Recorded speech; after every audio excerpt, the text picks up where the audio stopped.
Greetings, everyone, and welcome to the 256th edition of Cinema Effect, the podcast where we review and talk about a different movie every single Monday. You can find us on YouTube, Spotify, anywhere else you get your podcasts. So subscribe. Leave us a rating. I haven't seen enough new ratings lately, you know what I mean? Give us 5-star ratings, please, on Spotify and all the rest of it. This week, the movie we're reviewing is Superman, which opened in the US July 11th, 2025. It was directed by James Gunn. It is a superhero action film. And the synopsis says, Superman must reconcile his alien Kryptonian heritage with his human upbringing as reporter Clark Kent. As the embodiment of truth, justice, and the human way.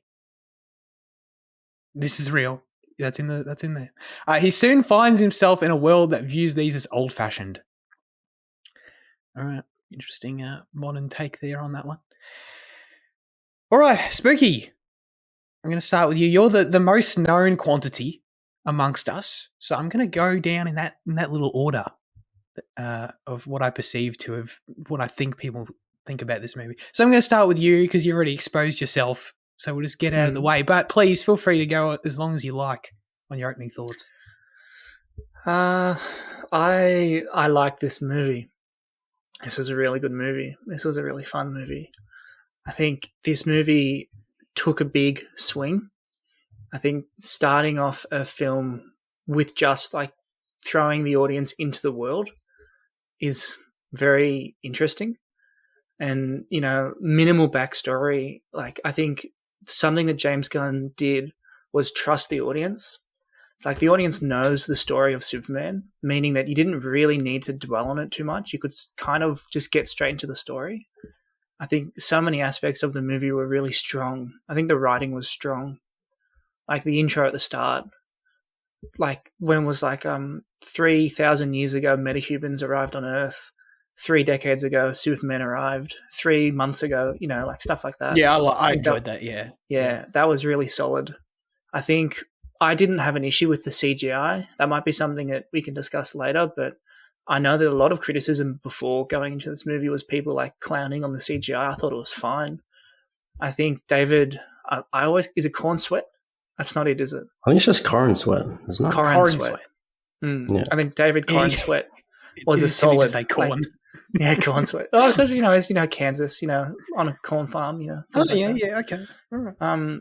He was a fantastic Superman. I think is it Rachel Brosnahan? I think whatever. Brosnahan.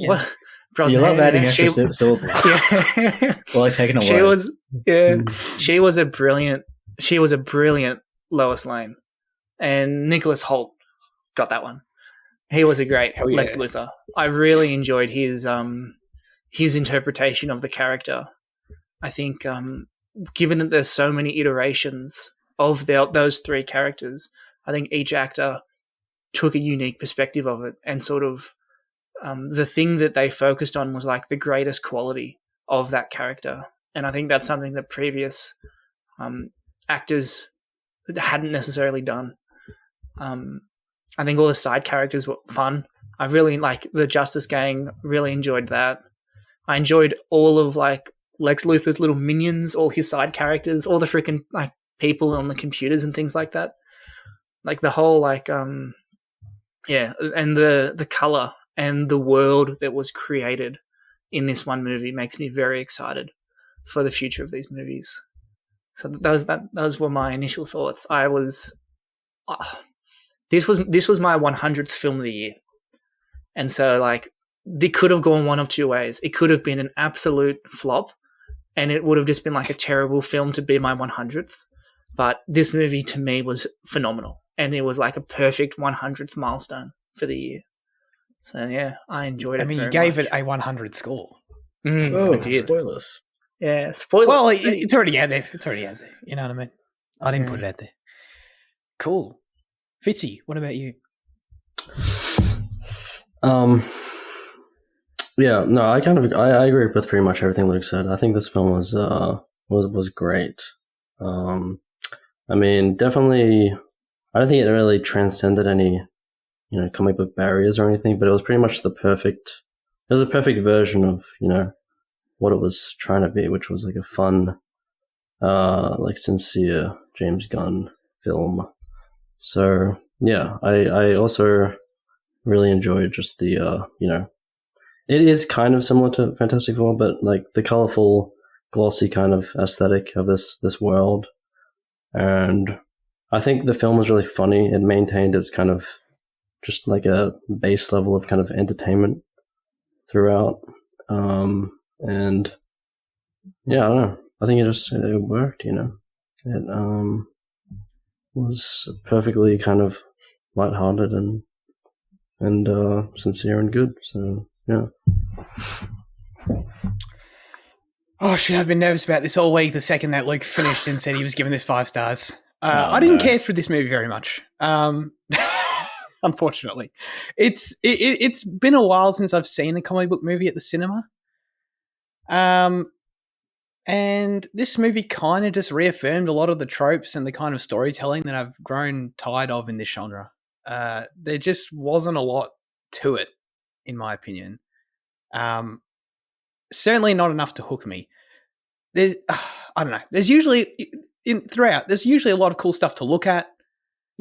I chuckled, probably 5 times. It was enjoyable in that sense, but I don't know. The script largely fell flat for me as a story. Yeah. This is a guy whose last comic book film in the theater was Love and Thunder, and thought that the Screaming Goats were the best thing on earth. And he thought that was an 8 out of 10. By the way, that is actually totally true. So keep that in mind. Yeah, that's fair. Yeah. But Jaden, I've got no idea what you thought, but I might have a better idea after that comment. Yeah. No, that was pretty great. Like, I think it wasn't as. I was kind of hoping that the movie would not hoping, but I was kind of expecting the movie. Expecting and hoping that the movie would change my mind about Superman. He's never been my favorite hero. He's never really even cracked a top 10, even top 20, I'd say. And I thought this movie might change my mind about it, but kind of just reaffirmed it. I think it's a great movie, but then I kind of just have all the same hang-ups I do as with Superman as a character. I just don't care for him too much. But then everything around that I think was pretty good. I think every time the Superman theme plays and you kind of have this big burst of hope, you get literal chills, it's great stuff. Yes. There's not I don't think a lot of my complaints don't really come from actual film things rather than just my own limitations with the kind of the character that he is. Once again, that's not a fault of David or James or anyone, but yeah, no, that makes sense. I wanted to start by asking, I think there was a lot of excitement, a lot of anticipation and intrigue as to seeing particularly what James Gunn was going to bring. I mean, what James Gunn's going to bring to the DCU overall and the new role he has, but also what he's going to bring to a Superman movie. Because for me, I don't know. For me, not to say it wasn't a fit on paper, but it felt like something, a new challenge for him. I'm sort of used to him playing with sort of the misfit characters, you know what I mean? Whereas now he's playing with the A-list of A-tier superhero characters. So it feels quite different to see his name on a film like this in that sense. But yeah, I'm curious as to the ways we felt that James Gunn's voice came through in the film, I guess. There are some, I guess there's some obvious visual stuff, but Jane, how did you feel most? What maybe surprised you most or stood out to you most as oh, there's James Gunn right there? Great question. What is James Gunn? I don't know. I think when I think about it, I think his films have always been the most effective within the superhero genre of conveying the kind of human emotion, which is kind of a cheap answer, I guess, but no, I think he really hits the beats, the huge beats as well. When it comes to the human side of the heroes, you see it with Quill and kind of Guardians multiple times, and I think he really nails it in Suicide Squad with the kind of with Idris Elba's character and the kind of the daughter story and then the kind of dynamics that play out with the team. And I think he does it really well here again in kind of reminding you that Superman's a man first, really. and kind of playing with that idea mostly, because I think it's been quite a while since we've seen, Superman beat man rather than a alien god. That's true. Zaddy did really lean into the god stuff. So, yeah. but not only him. Like a lot of people, have been dumping on Zach, throughout the week. Not you, the other one. He's not the only one guilty of it. I think it's easy to get kind of swept away in that side of the character, and that's kind of all the part I didn't like. The kind of all powerful. It's kind of like it makes it boring. But I think quite a bit of again, like I don't want to say it because I don't like when people clown an Injustice because I love Injustice. But Injustice is definitely guilty of it. But then also like kind of all the kind of Superman clones that have been coming out in the past few years with Invincible and Boys, it kind of, even though it's not the character, it's kind of been reinforcing that side of the character with Superman because everyone's like obsessed with power scaling these days. It's like, oh, Superman can do this and that, and it's like so much of the discussion about Superman these days is about how strong he is and how what and his accomplishments. So this film fully swinging the other way and showing him broken, probably too much. I think he does lose too much in the film, but showing him broken as a man as well, and showing him love and showing him happy. It's good. Yeah. No, that's fair. Good answer. Well done, Fitzy. Now it's your turn.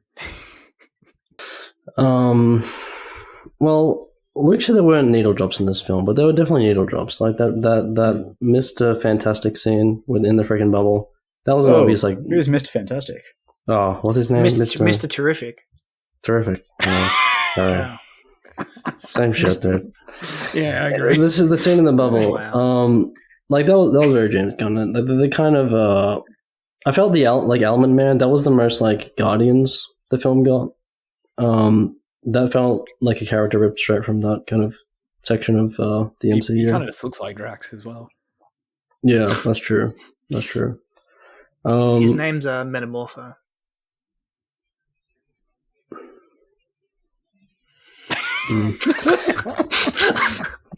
Yeah. But I agree with what Jade is saying with the more kind of like the sentimental kind of emotions that he can sometimes evoke. Although, like, I think this is like his films are usually like a bit more edgy than this, I guess, and I think that's why it is. I mean, that's kind of the swing Luke that I think Luke is talking about, and the fact that it is kind of overly sincere, and that James Gunn does pull that off. Because like there's still like a tongue-in-cheek element to kind of the Guardians film, even when it gets to those kind of emotional heights, I guess. But this is like fully there, fully in that sentimental register. So, but yeah, I think there's plenty of James Gunn isms to recognize in the film. Yeah, I think it looks like a James Gunn film too, even though the aesthetic is very like. It feels like, yeah, thank you, Zach. Yeah, with Mr. Fantastic, yeah, yeah. The aesthetic's going for its own thing for sure, which I liked. But yeah, no, I mainly that's probably my main thing. I totally agree with you guys on like what the script's going for. I appreciated what he was going for more broadly, like just leaning into the color and the sci-fi. Mainly the sci-fi, like the color's obvious, but like also like the just leaning into like the more like spacey stuff of this universe that I'm not used to. I know it's like pretty normal for comic readers and for DC lore stuff, but for me, like on the screen, it's all pretty new to get like Hawkgirl's also like I know obviously about Krypton and shit, but then like Hawkgirl's also an alien, and this Metamorpho Not in this man version. No. Yeah, they changed No, they didn't change it. They just adapted a different character. It's not It's not Shiera. This one's like Shiera. Oh, okay, yeah. Oh, okay. But didn't they say that she was like a reincarnated alien? I feel like they said in the something movie. like that. Did they say that? Yeah, or like in like the press tours when they were like describing her character, They were like, I don't know. Like, she in was the like a comics, re- Kendra and Shea are two different characters. yeah. I'm not quite sure how it works, but like Shea is the alien one, but then in the cartoons there's like a hybrid version, and then Kendra is also just like a comic character. Like that is just a regular Cuban, not regular, but like she's a Cuban woman. Yeah. And that's the version they've adapted rather than the Thanagarian. Yeah. Sorry. Yeah, I just liked all the spacey shit, to be honest, in terms of like even as simple as like using the term metahuman is like, I get that's a DC comic term, but like I've never heard it, so I was like, oh yeah, like it makes it feel like a cosmos that we're dealing with here, as opposed to like, you know, a couple cities or whatever. And it made it feel even I know Marvel's like a cosmos too, I guess, but like I don't know, it made it feel even a bit different to that, like going hard on that right away, I guess. Spooky, what about you? Anything we haven't covered? James Gunn shit in this movie. Yeah, I really like all the space stuff, like with the pocket universe, like really leaning hard into that and like making that more than just like a one-off kind of like, this is how we get from one place to another. Like there was actually a conflict set inside that area. I think that was really good. I think James Gunn is just good at like, or seems to be good at doing like comic book ensembles. So like he did it with the Guardians, he did it with Suicide Squad, he did it with Creature Commandos. Even in like the Peacemaker TV series, there's like a group that work together where it's like in this Superman, there's like Superman's group of like, there's the group of the Daily Planet, then there's the group of the Justice Gang, then there's the group of Lex Luthor's team. And so there's like 3 like subgroups within this movie that all have like a really strong chemistry with each other. I think that's something that James Gunn does quite well. Yeah, and the Mr. Terrific scene, that was very reminiscent of the Yondu scene from, I think, Guardians 2 or something like that. So he sort of does lean into that. But a point I was making with the first, like when I was talking about the needle drops, Liam, there's 2 songs in Superman where it's like in Guardians, the whole, like Peter Quill's music was like a character in and of itself. So it made sense to have like 8 or 9 needle drops. Whereas in Superman, he used the Superman theme throughout the movie, and that became the music. So there wasn't really a need to have like an actual pop song inserted into the movie. You could rely so much more strongly on a recognized theme, which was that, you know, that John Williams Superman theme that they sort of tweaked a little bit with the like electric guitar and things like that. Yeah, I thought it was very colorful, you know, very bright. Yeah. A lot of cool stuff. I know what you mean, but there are definitely needle drops in this film. You know, I feel like there's 2, and then there's the fake band. There's the Mr. Terrific scene. There's the punk rocker at the end, and then there's that fake band song. Yeah. As I said, there aren't 0 needle drops here. Yeah, I agree. Yeah, but like that's like regular a person amount, you know. It's not James Gunn amount, you know. But there's a montage to a whole song set in like a bubble, and it's like an action scene. You know, that was very James Gunn. That's very James Gunn. If you had to point at one scene, that's probably the most singular James Gunn scene. In the movie. It's the one I didn't care for the most. It just kind of felt boring at this point, which like I get there's a lot of effort into that in that scene, but like it really did not do much for me. But like, you know, everyone else on the internet loves it. Everyone else goes on about it, so definitely worked for the majority. But I thought it was. That was surprising. Yeah, but you hate me the film, as well, so it's, you know, whatever. I don't hate the film. Yeah. You do hate the film. You say it at the start. You hate it. I hate it. That's literally. Well, if I'm going to lean into my gimmick. Oh no! Oh wait, sorry. You got something else to say before I lean into my gimmick? Oh no. I'll quickly lean into my gimmick with my first hot take of the evening, and that is that they overused John Williams' theme too much in this movie. Oh, what? Oh, they overused it, dude. Come on, put it back in the oven. It's a bit hot enough. Like, I'm glad they used it. I'm glad they used it for sure. But it's something you got to build to. It's something it's got to earn itself. It doesn't earn itself. It's just there from the start, like all the fucking time. And I'm like, all right. It's so good though, every time. It was there too early, and it didn't feel satisfying when I heard it the fucking 6th time, to be honest. It's his lame motif. How are you gonna complain about it? I don't know. I feel like I don't know. I just feel like it could have treated it with a bit more reverence. That's all I'm saying. How many But yeah, this is why I don't do these hot takes. How many times did they actually use it? Like I can only remember 2. Like the flying scene at the start, and then at the end when he catches the building, and then the building drops, and then he like emerges from the smoke. I remember that being the second time that they used it. Is there actually when else do they use it? I honestly just can't remember. They definitely use it like more than that. Yeah. I don't doubt it. I got the chills more than that, you know. Yeah. Yeah. No, I just like when he's falling into the black hole.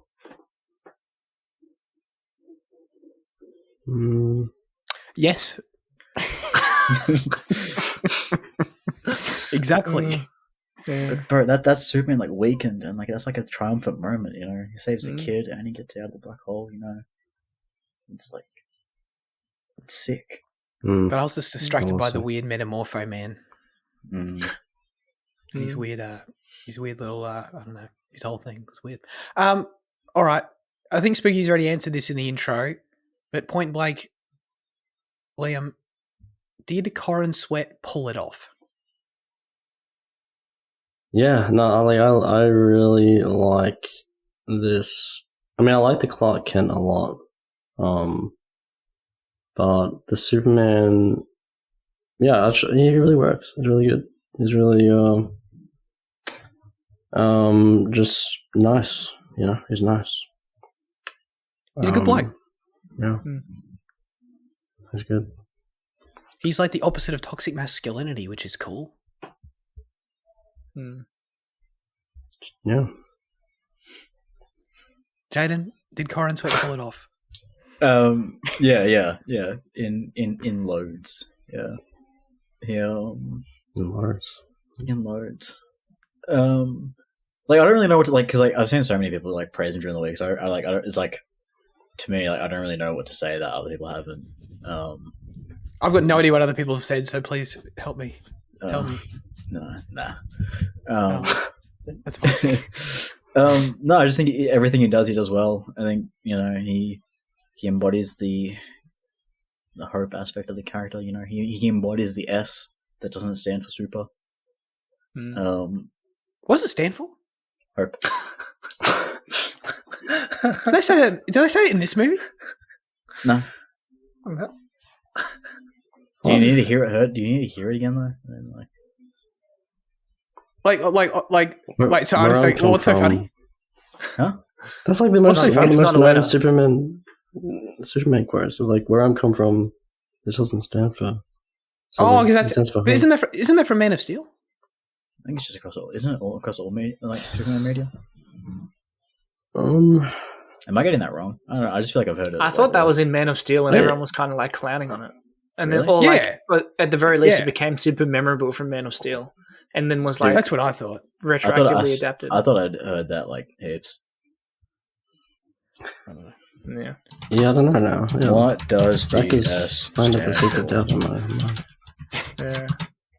But when you it did trigger a memory from Man of Steel for sure.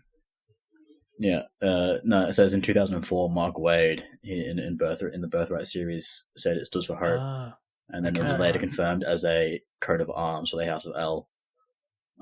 So with sense. your Zack Snyder kind of praise. Well, I think you'll remember that Man of Steel 2013 confirms that it's the coat of arms of the House of L when Russell Crowe also has that on his chest. How do you feel about Russell Crowe versus Bradley Cooper? I was just about to say that. Yeah. Dude, did you think that his parents looked like Ezra's parents in Rebels? Dude, because I just finished my Rebels rewatch, and like especially like in the scene towards the end when like the Emperor's like taunting him with the vision. Oh yeah. Like they stand in the same positioning. Yeah, they stand in the same position. They're the same height difference. She wears like the same kind of headgear. Like I was like, dude, he's ripping off Rebels. Like get him straight up. Yeah, straight up. That's so niche for us. Yeah. Yeah, the Bradley Cooper thing was jarring, but I mean, like, harmless. I don't want to complain about it, but I don't know. It was just kind of like shocking for a second. I didn't realize it was Bradley Cooper. What? Are you fucking blind? I just thought it was some random guy. Okay, no, that's cool. Okay. Really? Yeah. And the mum was the chick from Westworld. Yeah, I thought Yeah. that was Angela Sarafan. Like, You recognised her? It's not yeah, Bradley like I don't know, like she was like, I was like, oh yeah, like she got like a unique face. I just thought they got. Yeah, like, she does some- kind of. Yeah. Like, I was like, they just got some dude for fucking. That's for crazy. JRL. Oh, I can't find a picture of him. 2025. if it's a hit me It with did your seem a Bradley bit Cooper weird. take. Yeah. That doesn't really like. Does it honestly look like Bradley Cooper? Yes, because it's fucking Bradley Cooper standing there, bro. He's got something to do with his face. Like I don't I don't know. I was gonna say they look kind of like they look really good as like weird, like as the elite kind of elite genetics couple. Yeah, You know what I mean? yeah. Okay, yeah. Like they had a weird vibe to them. I agree with for that. sure. I agree with that. Mm. Yeah. I mean, while we're on it, I didn't mean to skip to this part, but while this whole thing with the Kryptonians actually apparently sending Kal-El to Earth to rule Earth, they do the invincible thing is what I'll call it. But is that actually like a comic thing that Superman has done before that Invincible took from? Because I didn't want to be ignorant in saying, oh, they did the Invincible plot. I don't know. I thought this was the Invincible plot. I thought this was ripping off that, but then I was told by a friend that that it's in other Superman media. But then I'm pretty sure I also read a comment that that confirmed that, but I don't know how trustworthy that comment is. To be fair, like there are like hundreds of Superman comic books, so like I'm Yeah. sure, like to be honest, they've probably done everything at some point. But yeah, okay, no, yeah, I don't know. That's just like that was my first thought. I was just like, oh, It certainly doesn't feel well known. Like it doesn't feel like something that's like crucial to Superman lore. It feels like something that would only be in like a few issues of the comics or things like that. Yeah, Mhm. it feels like it just feels weird for that to be reinserted into live action at this point after Invincible has done it so recently. sure, yeah, because obviously, Gunn wrote this. Invincible was what it was already. Yeah, that's true. Did you like it though?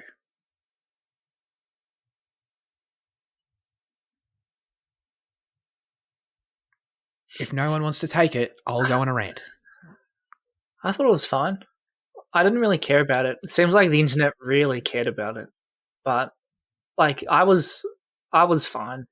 It wasn't like a big like it didn't shatter anything about the Superman character. Like I kind of understood it from from a perspective of like if he was the last of the civilization, then maybe that's what they would want to do. I kind of agreed with to the that's point fair. when it was like up until they said like so that you can like dominate over the planet. I was like, that's a little anti. But then like the whole point of it was that he was choosing that no, it's not about what his birth parents wanted for him. It was about like what was he going to do with what he was raised with. And like so like I know that it was setting up for that conflict. And so for that I didn't really mind it. But I was kind of agreeing with it, like, yeah, that's reasonable, that's fine, yeah, reproduce, yeah, sure, that makes sense. And then I was like, by any means necessary, and I was like, oh, maybe step back a little bit. Yeah, apparently, it happens in the Birthright storyline and also in John Byrne's Superman. So it has occurred. Okay. I want to know if they were written in like 2016 and they ripped off Invincible. That's what I want to know. I think, but wasn't Birthright just the wasn't that the one I just mentioned about being 2004? Yeah. So Yeah. Oh, Invincible's more recent than that, right? yeah, The comic, I think so. Yeah. Oh, there you go. Invincible ripped off Superman. I should have known. I don't know. I thought this choice was weird. Like, actually, no, I don't mind it conceptually. Like I assume when you mentioned the internet, like you were talking about, like people take issue with like the morality of the Kryptonians or whatever. Yeah, that's what they were talking about. They were like, this is against like everything that Superman stands for. I don't give a shit about that. Yeah. It's like, no, it doesn't go against everything Superman stands for when you use it as a device that makes him choose what he stands for. It's like, I thought right. Yeah. Yeah. No, I agree with that. I just thought it was lamely written. Like the way the script had to insist 8 times that the message had been decoded by the top linguists in the world, and it's definitely authentic. I figured there just had to be something more, especially since obviously you figure that surely Lex is Lex is the one on the talk show releasing this information, so it's you figure it's like this would be obviously very basic too, but it's figured like Lex is just playing with this or whatever. But when it became clear they were just harping on it so much because Gunn had no other story device to convey this reveal to the audience in a more interesting way, other than just saying 5 times, well, the top linguist said it was true, so it has to be. To be fair, I still didn't believe after the 5th assertion. Exactly. I was still waiting for it to be like, oh, actually, no. And 100%. He had to have it. But that's all he had. But I mean, what the fuck else is he going to do? Dude, come on. You can go give me a flashback, give me anything. Give me some other narrative explanation. I don't know. He has to go somewhere and uncover something else. I'm just making this shit up on the spot. But whatever. I think it works for the modern Hollywood. I think it works for modern Superman because he finds out through social media, and he's like doesn't trust it. It's like fake news until he fucking real. And you're like waiting for it not to be real, and it just never is not real, so it is real. And there's still people saying that it's not real because people are arguing that the engineer's powers is that she can interact with technology and will it to be whatever she wants. So they're saying when she was decrypting the message, she willed it to be whatever she wanted and made it true. So she made real footage because she can create technology and she can create digital information. So people have been saying, oh, it's actually still not true. Lex Luther, it's still false because it was just what she wanted it to be. And her power is that whatever she wants, she can create. So she made it real. So people are still saying it's not real. Though. Oh, no, not really. But people are sort of after the fact saying oh, it still doesn't count, As people that are upset with it. Yeah. No, but because it works because Superman is super sincere in this film, right? Whereas before in Man of Steel or whatever, he was deconstructed. He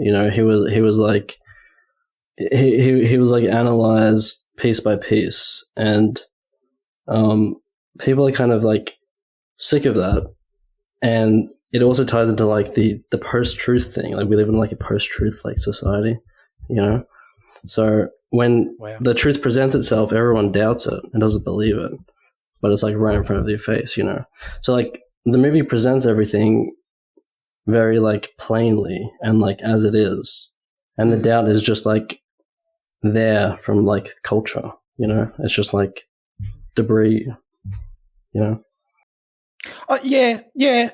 No, I actually do appreciate your point. But the doubt is also there because how the fuck would linguists be able to decode an alien language they've never heard? Bro, have you seen this movie called Arrival where these humans decode an alien language? Yeah, but they have to go and stand there with them and communicate with them. But anyway, anyway. No, I think there's an argument to be made. Time for an in-depth breakdown of language. Not that I want that either. But anyway. Yeah, I don't know. How does it add to his arc in the film? Because he's a product of his I feel like it has to be pivotal. It's Ma and Pa's Kent's love, that it's just so much stronger. That's it. Blood is not thicker than water. It's the streets that made him. As Kano said, but these streets are Kansas. The fields, the cornfield, the Corenswet fields that made him.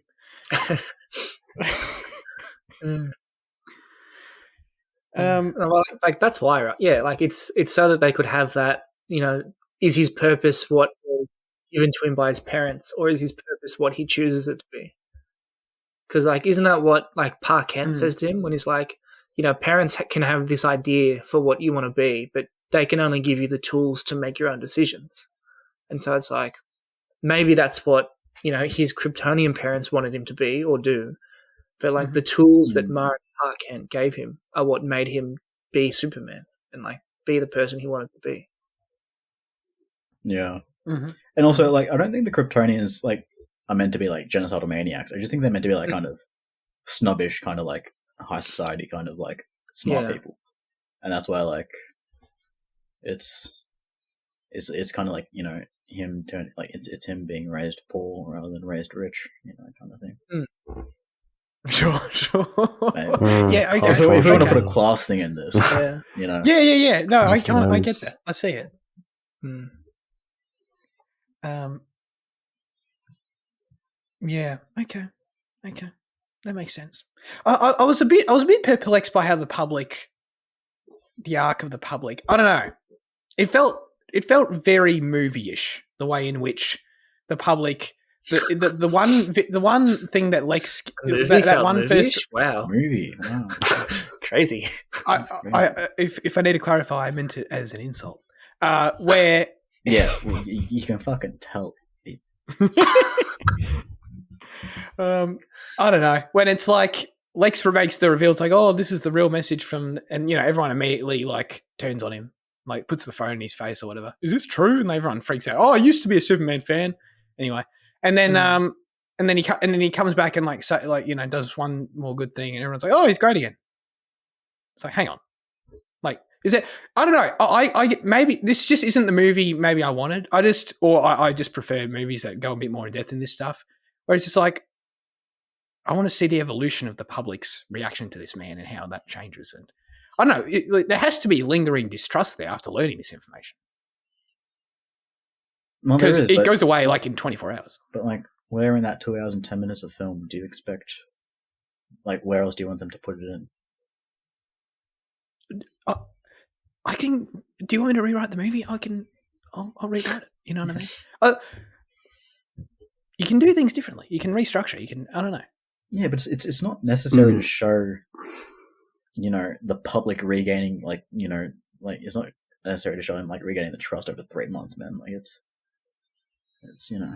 No, but you don't need them to turn so like, oh, well, I guess for this movie you do, because this movie is just meant to be a hopeful, happy thing at the end, I guess. But I don't know. It was just so, you know, one side then the other. Two extremes. Yeah, but to be fair, we also don't even see that much of the public at the end. Yeah. Like, we see him save a woman, but like, we don't actually see like any more interactions with him and, like, you know, a crowd. Yeah, you get all the media. That is true. You get all the media stuff though, where it's like, obviously Lex is exposed, but it plays like the media narrative is total against Superman, all against Lex, and then it just flipped on its head to the entirety. There's no nuance to it. It's just the entire other extreme. Well, that's kind of like how, Which- like, if you read like the Herald Sun, they'll tell you that, you know, Dan Andrews is a devil. But then if you read like left-wing media, they'll tell you that Dan Andrews isn't a devil. You know? Except all the media agrees in this movie. Yeah, but except in this, the Daily Planet doesn't publish anything about him, do they? No, Because, like, they were publishing good things, I think. Yeah, like the Daily Planet's always in his corner, and they're the one that break the stories that Lex is still evil. Whereas, like, the rest of the media is kind of like, you know, like, Lex is a powerful political figure, and, like, you know, he's like a well-known person as well. Like, he has weight, he has networks, and, you know, it's kind of like Rupert Murdoch, you know, and how he owns like 96% of media, and, like, you know, all his stations can push things. But then you know, you see on Fox News sometimes they go too deep, and then they realize they have to backtrack a little bit. It's kind of like how Tucker Carlson, like, you know, he left Fox News, and all of a sudden, you know, he's like kind of pushing against them. You know, it's like even they have to backpedal. You know, That's all true. I don't know how we got here, but that's because you're complaining about how the media flip flops. The media flip flops in real life. Well, I was just complaining about how no, you're right. That's fair. Okay, let's get to Nicholas Hoult as Lex Luther. Yay. It was hard for me to get into Lex as like a purely bad guy again, because so many of the recent like movies and TV shows that I've seen with him, like animated wise, he like plays like the kind of anti-hero side of it, where he has to they're like forced to team up with him, because he's another smart guy, like in the Crisis on Infinite Earths like movies that just came out, Spooky. He's, same thing. Like he's he's evil, then, but then they need him, and so they like put aside their Yeah. differences temporarily, but still don't trust him, and then he betrays them, and it's like that kind of and then formula. in some of the other ones I've seen as well, That sounds cool. he kind of he kind of they need to use him sometimes, but then in this one he's straight up like killing innocent people. I'm like, oh, right, he is a bad guy. Yeah, that's something I actually really liked about his character. Like, I was getting a little sick of villains that, like, they could justify their actions. Like, I kind of just liked that he was petty. He was just like a petty, jealous, like, and he just like, and like the fact that he didn't deny it either. Like, in like what's the previous Lex Luthor was Jesse Eisenberg, right? And he kept going on about like how like he was very biblical in the way that he talked about Superman and things like that, and he tried to give these like moral arguments about like, like is he a god and things like that. And a few other villains did, like Thanos was like that in Marvel as well, and like Killmonger was like that. Like a lot of the villains, they tried to make them more serious and more actually your side makes sense. I actually found it quite refreshing to have a villain that was just jealous. Like, why was he doing it? Like, he wasn't scorned by Superman. Like, Superman didn't, do anything to him. He's just jealous. And he's just like, it's that emotion of jealousy that just sort of drove all of his actions. Like, I found that to be really cool. I like that. Yeah, my main note was that he felt really one-dimensional to me, but like, I can see why that's refreshing in that sense. I understand that. Yeah. Yeah. Well, like, the thing with like both Lex and the media thing is like there's nothing like subtle in this film, and I think I didn't really care about that with the media thing because it was just like a plot line, but I think Lex was a little underdeveloped, I guess. Like his kind of crashing out, his breakdown kind of speech was a bit, I don't know, it was just kind of weird. It was just kind of awkward. It wasn't. Yeah. I don't know. It felt like they were like he was too upset. He was just too upset. He wasn't. He was too weak of a villain. I don't know. To me, it felt kind of pathetic in an unearned way. Yeah. True. I don't think he was as entirely one note as you said. Like he was this basic kind of villain. But I think one note kind of carries too heavy of a negative connotation to it, Whereas he was just kind of like fundamental, and like I think the movie like does that a lot in kind of like bringing fundamentals back to the character. Like he's just a gold medal hater, and like, and he's envious, he's rich, he's manipulative, he's driven by greed, and that's all you need a villain to be sometimes. He's insult coded. Yeah, like in a way, yeah. To bring back William's buzzword. I like to that point, Jaden. That's what I really liked about him. That he was like, I think that's a really good point. Like, all of the characters in this felt fundamental. There wasn't like he's this, but then there's also this and this and this layer. It was almost like every character had like one layer, except for like maybe Superman had a few layers. I don't know, but like everyone else was like, this is your like fundamental. This is you, and everyone did that well. I thought like everyone was given their one role to play, and like that fundamental character. Yeah, I mean, I think it's hard to argue Lex isn't one note, but like it's about whether or not it works for you. As I said earlier, like there are no subtle moves in this film. It's just like whether or not that works for each kind of thing, I guess. Yeah, 100%. Nicholas Hoult, he was all right. I don't know. I didn't dislike him, but I also I didn't walk away thinking like I really want to see him again in this role. Like I'm sure we will, but it didn't leave a lasting impression on me, I guess.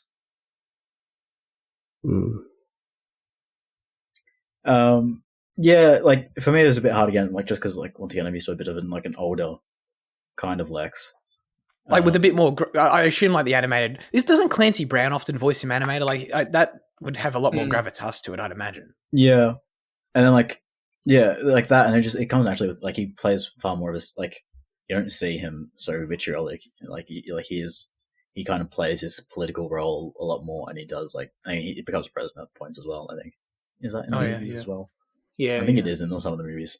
But the role he plays, like it kind of carries more weight, and then his age, and there's a lot more maturity, like kind of in the character. Like that's why I thought Nicholas Hoult was like a weird casting. Like at first, he's way too young, but I think it functions for what it is. I do still think he's too young for the Lex that I know. But yeah, I don't have complaints about him. I think he's really fun. Yeah. I guess the third main person we haven't really talked about is Rachel Brosnahan as Lois Lane. Rachel Brainiac. I think she's a great actress. But how do we feel about? I'm not really familiar with Lois Lane. I have no expectations around what this character should or shouldn't be, or what anything really. But so how do we feel about this rendition of Lois Lane?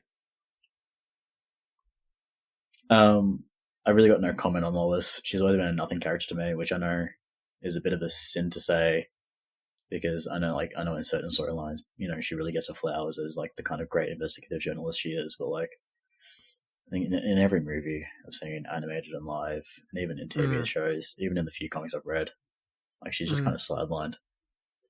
She's she's not an important character to like nail in like a certain in like a really specific way for me. Like she can kind of just be anyone and anything, and I'll be like, oh yeah, that's Lois. As long as she's a reporter and she likes Superman, I mean, like, that's Lois. Yeah, she doesn't really have any kind of key points to hit that like me, like, oh yeah, great Lois. Like, I can chuck anyone in that role. Like, not to take away from Rachel at all. Like, I think she's she does well. But like, she doesn't really like. There's nothing specific that she does. What that she could do for me to be like, oh yeah, that's a fantastic Lois, Well, I guess I'm a bit surprised just because that's exactly how I feel, but I thought that might have been just out of me having no experience with this character. But like you've seen shit and you still feel that way, so that's I don't know. Do you have a different take on that, Luke? Like similar-ish take. Like Lois has never been like a character that I ride or die for. But I think something that like the scene when like Lois is interviewing Clark as Superman. Like, I think that was a really strong scene. And I think that showed a lot about, like, who she is and, like, how she kept, like, even though that she's on Superman's side, she was actually still going for the truth. Like, she's a constant truth seeker. And it was like that's kind of an element of her character that hasn't really been shown as much, I think, in like, some other media. But, like, I think they did that part well, of her, like, being that, like she like kind of punk rock kind of like not like anti-establishment kind of journalist, but more of like a just constantly always pushing for the truth and sort of always fighting to fight that. Yeah, she is the most fantastical character in that sense because like journalists these days are rubbish. Yeah. That could be your opinion on journalists. I'll abstain from putting an opinion forward, but I think they did that part well, and so like I'm not looking for anything spectacular when I was going into it. And I think that what they did with her was great. Like, I was really happy with what they did. I wasn't like, she needs to be this, because in the comics she's this. I didn't have that kind of checklist going in. And so I was really pleased with her performance and the writing that she would, like the script, the dialogue that she was given and things like that. I thought that was all really good. Yeah. I guess for me, where Lois already, like, I guess going in a similar position to you guys, where Lois already feels like a bit of a blank slate character. Like, I'm looking for something, I don't know, I would have liked to have walked away from this film feeling like, even if it's a different take, whatever take it is, that I have a better understanding of who Lois is, or like I can connect to something about this Lois Lane. And it just didn't really do that. It just kind of, I just kind of left feeling the exact same way about Lois Lane as I did walking in.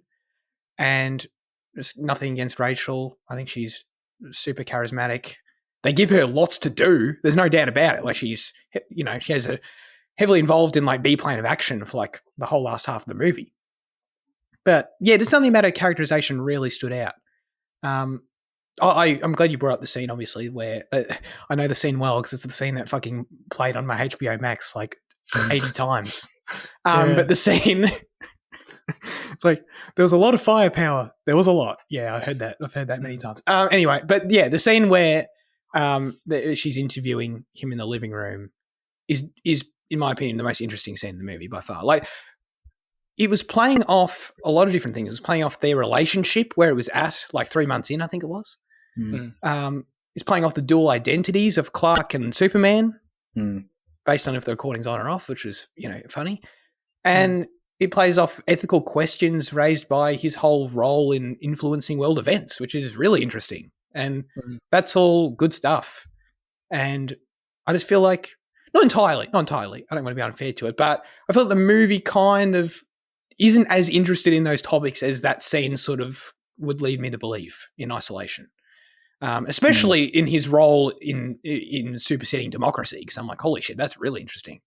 And the movie's not very interested in that topic, which is okay, but I was interested in it, But great scene, for sure. I think that's. I enjoyed seeing them in a room talk shop is good stuff. I think it's also like a good scene where like David kind of demonstrates the difference between Clark and Superman. But then like that's also why like when they mention the psychic glasses, like just like a cop out. It's like you don't need to do that. Like he demonstrates physically in that scene alone the difference between the characters and like how you can convince someone that you're not the same person. And then if you're the psychic glasses, just something so that nerds can like fucking be like, oh, but sure, like glasses aren't enough to change someone's mind. It's like, I don't know. I feel like I think that's an interesting point. I do think like the general audience needs that, because in 2025, I think the modern audience sitting down to watch this movie in 2025, but they don't. The regular cinema goer like can't buy this shit anymore and thinks it's a joke. No, but they shouldn't need to. I think David plays them well enough. Like even as like a fucking six man, whatever the hell he is. Like when he's Clark, like when he's in the office, he doesn't feel like Superman. I feel like I don't know. I don't disagree with the performance aspect, but like at the end of the day, it's the same man sitting there, and I think most audience members can't get over that. I think the fact that I can't fucking tell that that was Bradley Cooper might say enough to me. Maybe. That's funny. Perhaps, I mean, there's a lot of characters, a lot of side characters and stuff, but perhaps the most important side character of all is Crypto. I want to know how well he worked for all of us, because he's like the heart of this movie. I think Crypto was fantastic. I saw someone complaining that there was too much Crypto.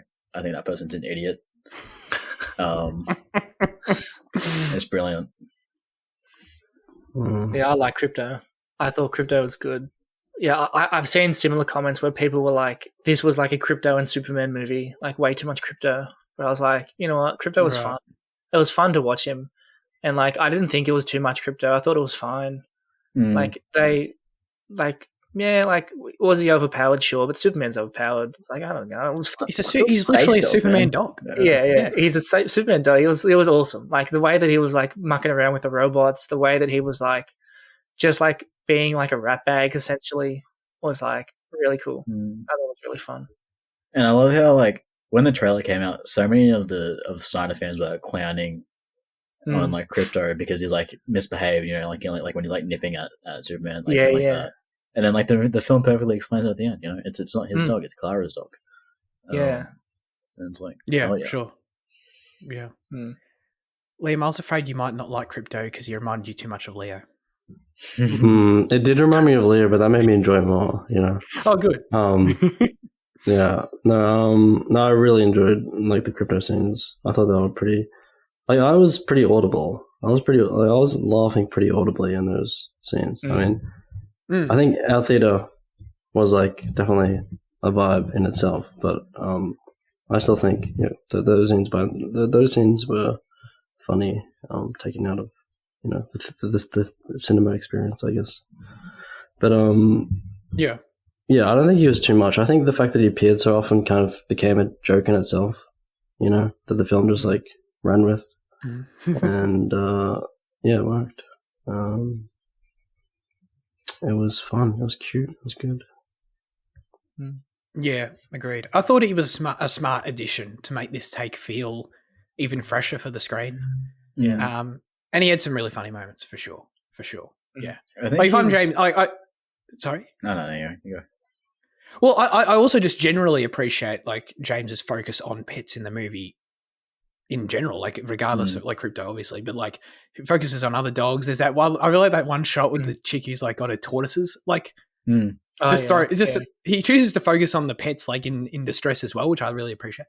But so yeah, like it totally makes sense. Like I know he's an animal lover. It makes sense for him to lean into that if he's like recreating this, creating this new rendition of the character. It makes sense to bring Crypto in and do it in a fun way. I totally agree. I feel bad even pointing this out because I get it. I really do.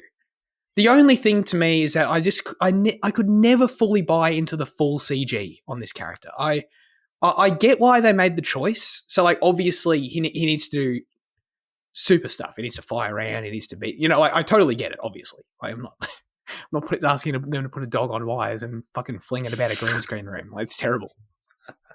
And then also they don't want to blend those two elements to have a live action dog and a CG dog, and then it be distracting between the two. Like, I totally get it. So, like, it's not even really a negative, but.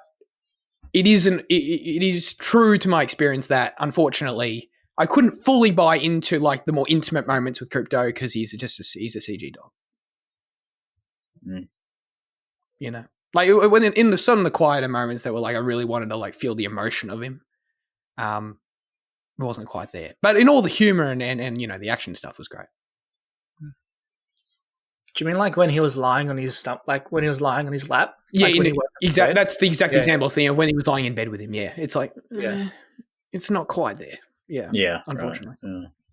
Right. Yeah. No, Luke. I know you're the Nathan Fillion appreciator. I mean, we're all Nathan Fillion appreciators. I'm sure. Hell yeah. I'm not an appreciator of his haircut, but I am an appreciator of Nathan Fillion. The ball cut was so iconic. It's so central to Guy Gardner's character, It's great. Well, I'm glad because if that's the only reason it deserves to be in the movie, because otherwise I had to look at it for like way too long. But that's comic accuracy. I'll allow that. But yeah, how do we feel about? Because this guy, I mean, Nathan Fillion. I'll no problems singing his praises, but also I assume this Guy Gardner character is going to be. A player moving forward in this universe. Well, do you know that? Yes and no. that your bloke, what's it? Aaron Pierre? Is that the James Bond guy we were discussing a couple of weeks ago? Yeah, he's in Lanterns, right? Yeah. He's cast as Jon Stewart, and like I think I don't know if it was James or someone else, but like they said that like Jon Stewart's going to be like the main Lantern that they're going to focus on in the universe. I think they were okay. That makes sense. Yeah. The rumor was that because they said that the Lantern show was going to be like True Detective in space, they were sort of theorizing that the thing that starts Lanterns is Guy Gardner gets killed, and then it becomes a detective story of who killed Guy Gardner. So maybe he would come back. I don't know if they will kill him off because he is quite new. Well, that makes sense as well for the Hal Jordan casting because he's meant to be like older, like an older kind of like. Yeah, what's his name? I forgot his name, but he's a famous guy. Yeah. It was going to be like, he's the older detective. Jon Stewart's the younger Chandler, is it? Yeah, it is. Oh, really? Yeah, I did see that. Yeah. So that, like, the true detective thing makes sense. Oh, it's Carl Chandler and Aaron Pierre. That's good. Yeah, like, I can get that. Okay. Yeah, that's cool. Yeah. But if that means they have to kill Nathan Fillion, that's a bit sad. Because I do like that. That makes so much sense, though. Yeah, it does, which is sad. But I thought he did a really good job. Like the whole Justice Gang I mean, Mr. Terrific clearly got the most attention, followed by Nathan Fillion, followed by Hawkgirl. And, like, you know, they probably could have given a bit more attention to Hawkgirl. They sort of just, like, had her there. But, like, Nathan Fillion was, like, a great... They should have given a lot more attention. They should have, for sure. Yeah. They should have, for sure.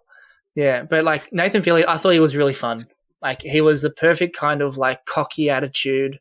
Like, he played that really well. I think sometimes maybe cocky characters can be annoying, but I think he did a good job at, like, being on that line of unlikable versus likable. Like, I think he was likably unlikable.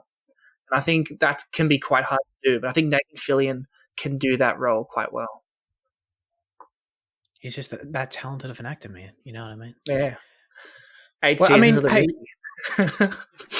Yeah, assuming he does die at the start of Lanterns, which I like that theory. Like, we are still going to get him in Peacemaker though. First, yeah, that's right. I don't know for how significant he'll be in it, but he is in it. So look forward to that. I think they said that the events of Superman were actually going to be quite important for Peacemaker season 2, but I don't know. They didn't elaborate on how, and I don't really see how it could be. So I'm a bit confused there. You've seen Peacemaker, yeah, and Zach, have you seen it as well? Mm-hmm. Okay. Well, I haven't. So, like when Sean Gunn showed up at the end, I was like, "What the fuck's going on here?" But then apparently, like, he's in Peacemaker, or is he? He's going to be in Peacemaker. He's in season 2 of Peacemaker, so he's Maxwell Lord. He's the person financing the Justice Gang. Yeah. So, but like seeing him, like it makes sense that your comments now about like Guy being in Peacemaker as well, and like the events of this film being important on Peacemaker, like. Maxwell Lord's appearance in the end of this movie makes sense as to why that would be going on. Yeah. That checks out. Yeah. Man. You didn't like his haircut? Moving on. The Jimmy guy. Who the hell's this Jimmy guy? Oh, Jimmy got a lot of screen time. Dude, Superman's best friend. I don't know who this guy... The actor looked really familiar to me, but I don't know. Skylar is his name. The actor? Skylar? He's in Spider-Man. He's in Night Museum. He's in Spider-Man? Is he in Vacation? Or is or like, what is it? He's in one of those, isn't he? Yeah, I think it is. I think it's Vacation. Yeah, he's in Vacation. Yeah. You've seen Vacation? Yeah, dude. He's in Booksmart. Yeah, I forgot about that. He's in that. God. He's in Licorice Pizza, I think. See, it's funny. You guys are saying all these things I've seen, and I've just got I have no recollection of him in them, but I know I've seen him, so you must be right. Like, obviously. But yeah. And no, I was just kind of like, I don't know who this guy is. He's getting a lot of screen time. But he was fine, I guess. Wait, you didn't know who the character was or the actor? Yeah, no, tell me who this character is. Jimmy Olsen. Wait, what? Like, so I thought you were talking about the actor, like who's the actor? You don't know who Jimmy Olsen is? I know who the actor is. Oh, you see, because I don't know who Jimmy Olsen is. In Snyder's version, Jimmy gets killed off after being on screen for like 2 seconds. Yeah. So that's why you don't he's know Superman's best friend. Yeah. Would you say he's like? Would you say he's the Alfred to like Batman's Alfred? He's like Jimmy Olsen's Superman. I wouldn't say Alfred. I don't know. He's like. I don't know. Who would you say? Like, not necessarily in terms of dynamic, but in terms of like relevance to the character. Maybe not still. I don't know. Yeah. Okay. Yeah. I think Alfred is quite strong. Yeah. Yeah. He's just Superman's best friend. That's all he's saying. You know, he's another reporter. Yeah. Apart from the Snyder version, he's like a CIA agent. Yeah. In all the normal versions, he's a reporter. He's a photographer. Isn't he the person who actually takes photos of Superman? No, I thought he was another reporter as well. I mean, it doesn't matter. Either or, same shit. Has he been in any films before, other than apparently getting killed off in 2 seconds of Snyder? He was in the first one. I don't recall. Oh, he is? I don't recall the old ones. Yeah, okay. And I don't recall Brandon Routh either, to be honest. No, God, no. Yeah. Okay. He probably is, to be honest. But he's in Supergirl quite a bit. Yeah, they in like the TV show, they made him like a main character. It's like Clark sent Jimmy Olsen to look after Kara, or like watch her, like checking on her in like whatever city she was in. Yeah, Jimmy Olsen was in Superman Returns. There you go. Okay. Mm.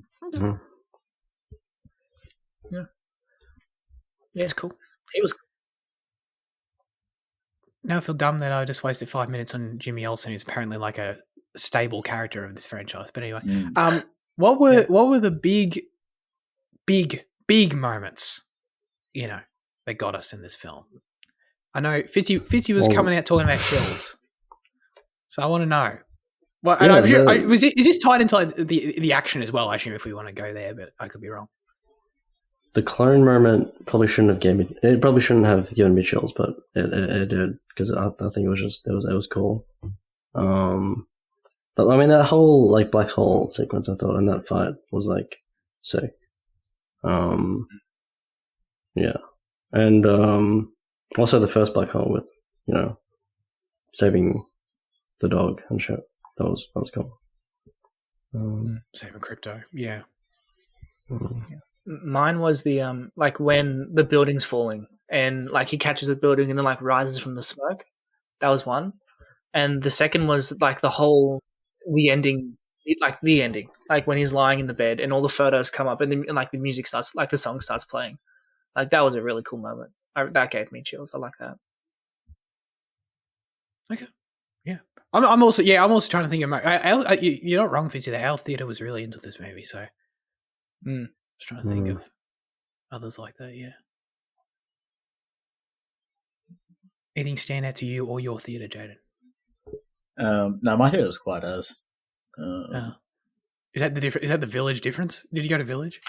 Tuesday night difference. Yeah. Yeah, sure.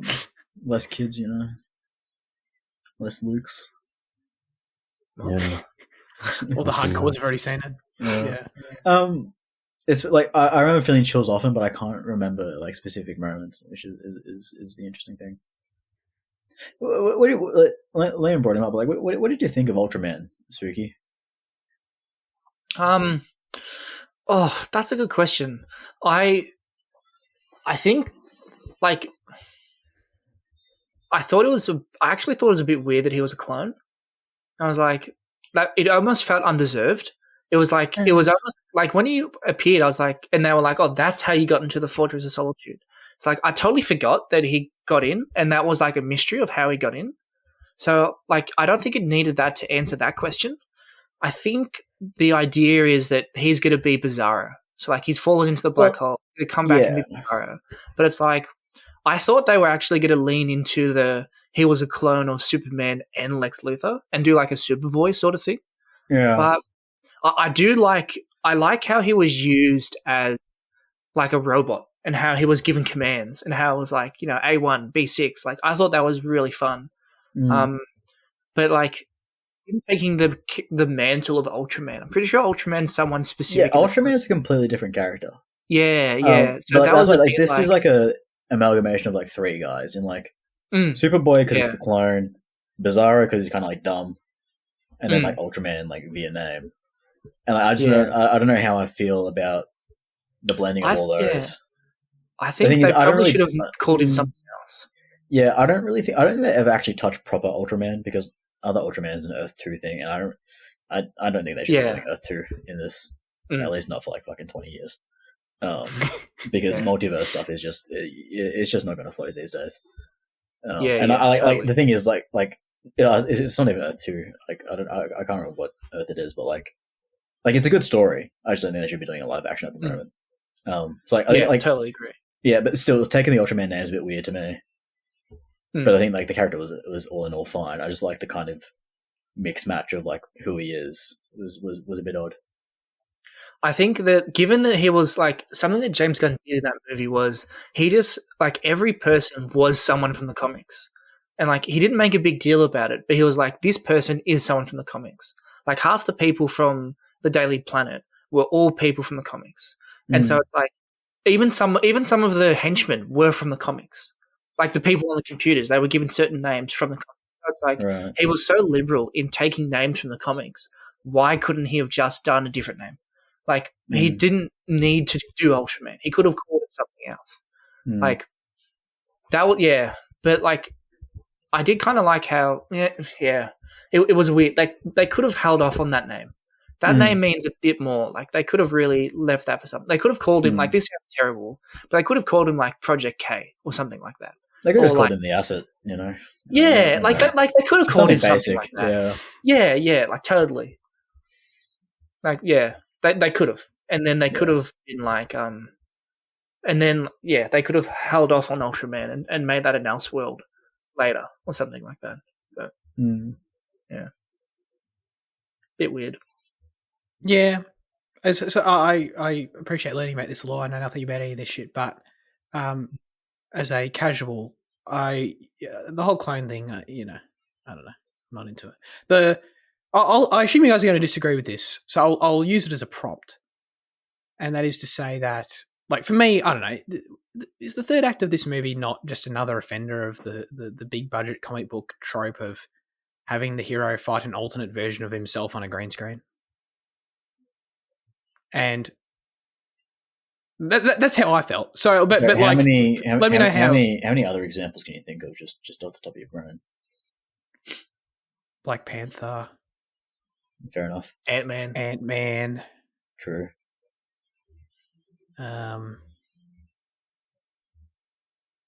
Does Captain America count? Like, is the Winter Soldier technically another version of Captain America? No, I wouldn't count that. I wouldn't count that. Yeah. Iron Man 1. Is it? I don't remember right now. A bigger Iron Man suit. Oh, yeah. Yeah. Big time. Yeah. Yeah. Okay.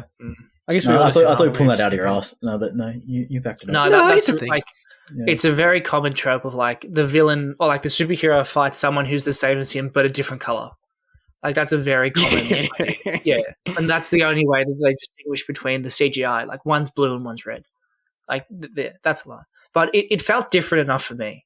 I think they got away with it, Zach, because they were like, firstly, it was a fight between the Engineer and Ultraman. Then it was a fight briefly between Ultraman and Superman. Then Krypto came in. So, like, it wasn't just, and, like, Ultraman wasn't the main villain. And Lex is clearly the villain. Yeah. I think they got away with it. They threw different, because it was like Ultraman threw Lex. And so they did it well enough that it wasn't an issue for me. I didn't find it to be a problem. Yeah, that's fair.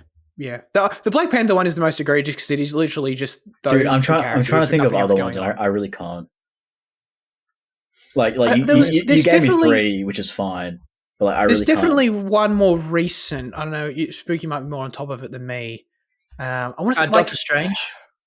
Dormammu is different, but you know. No. There's definitely one in like the last 4 years. I want to say the last 3 Venom movies.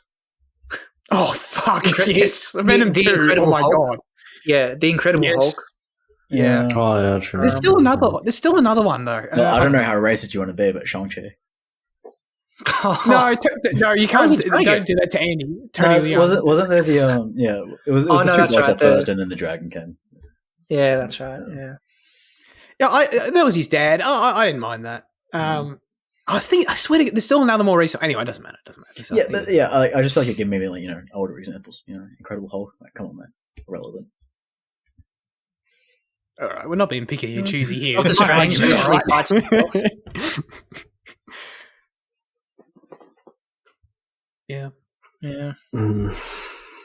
So I just wanted to raise that as a point to, like, I like Swiggy's point about, like, how it rose above it for you guys. You know.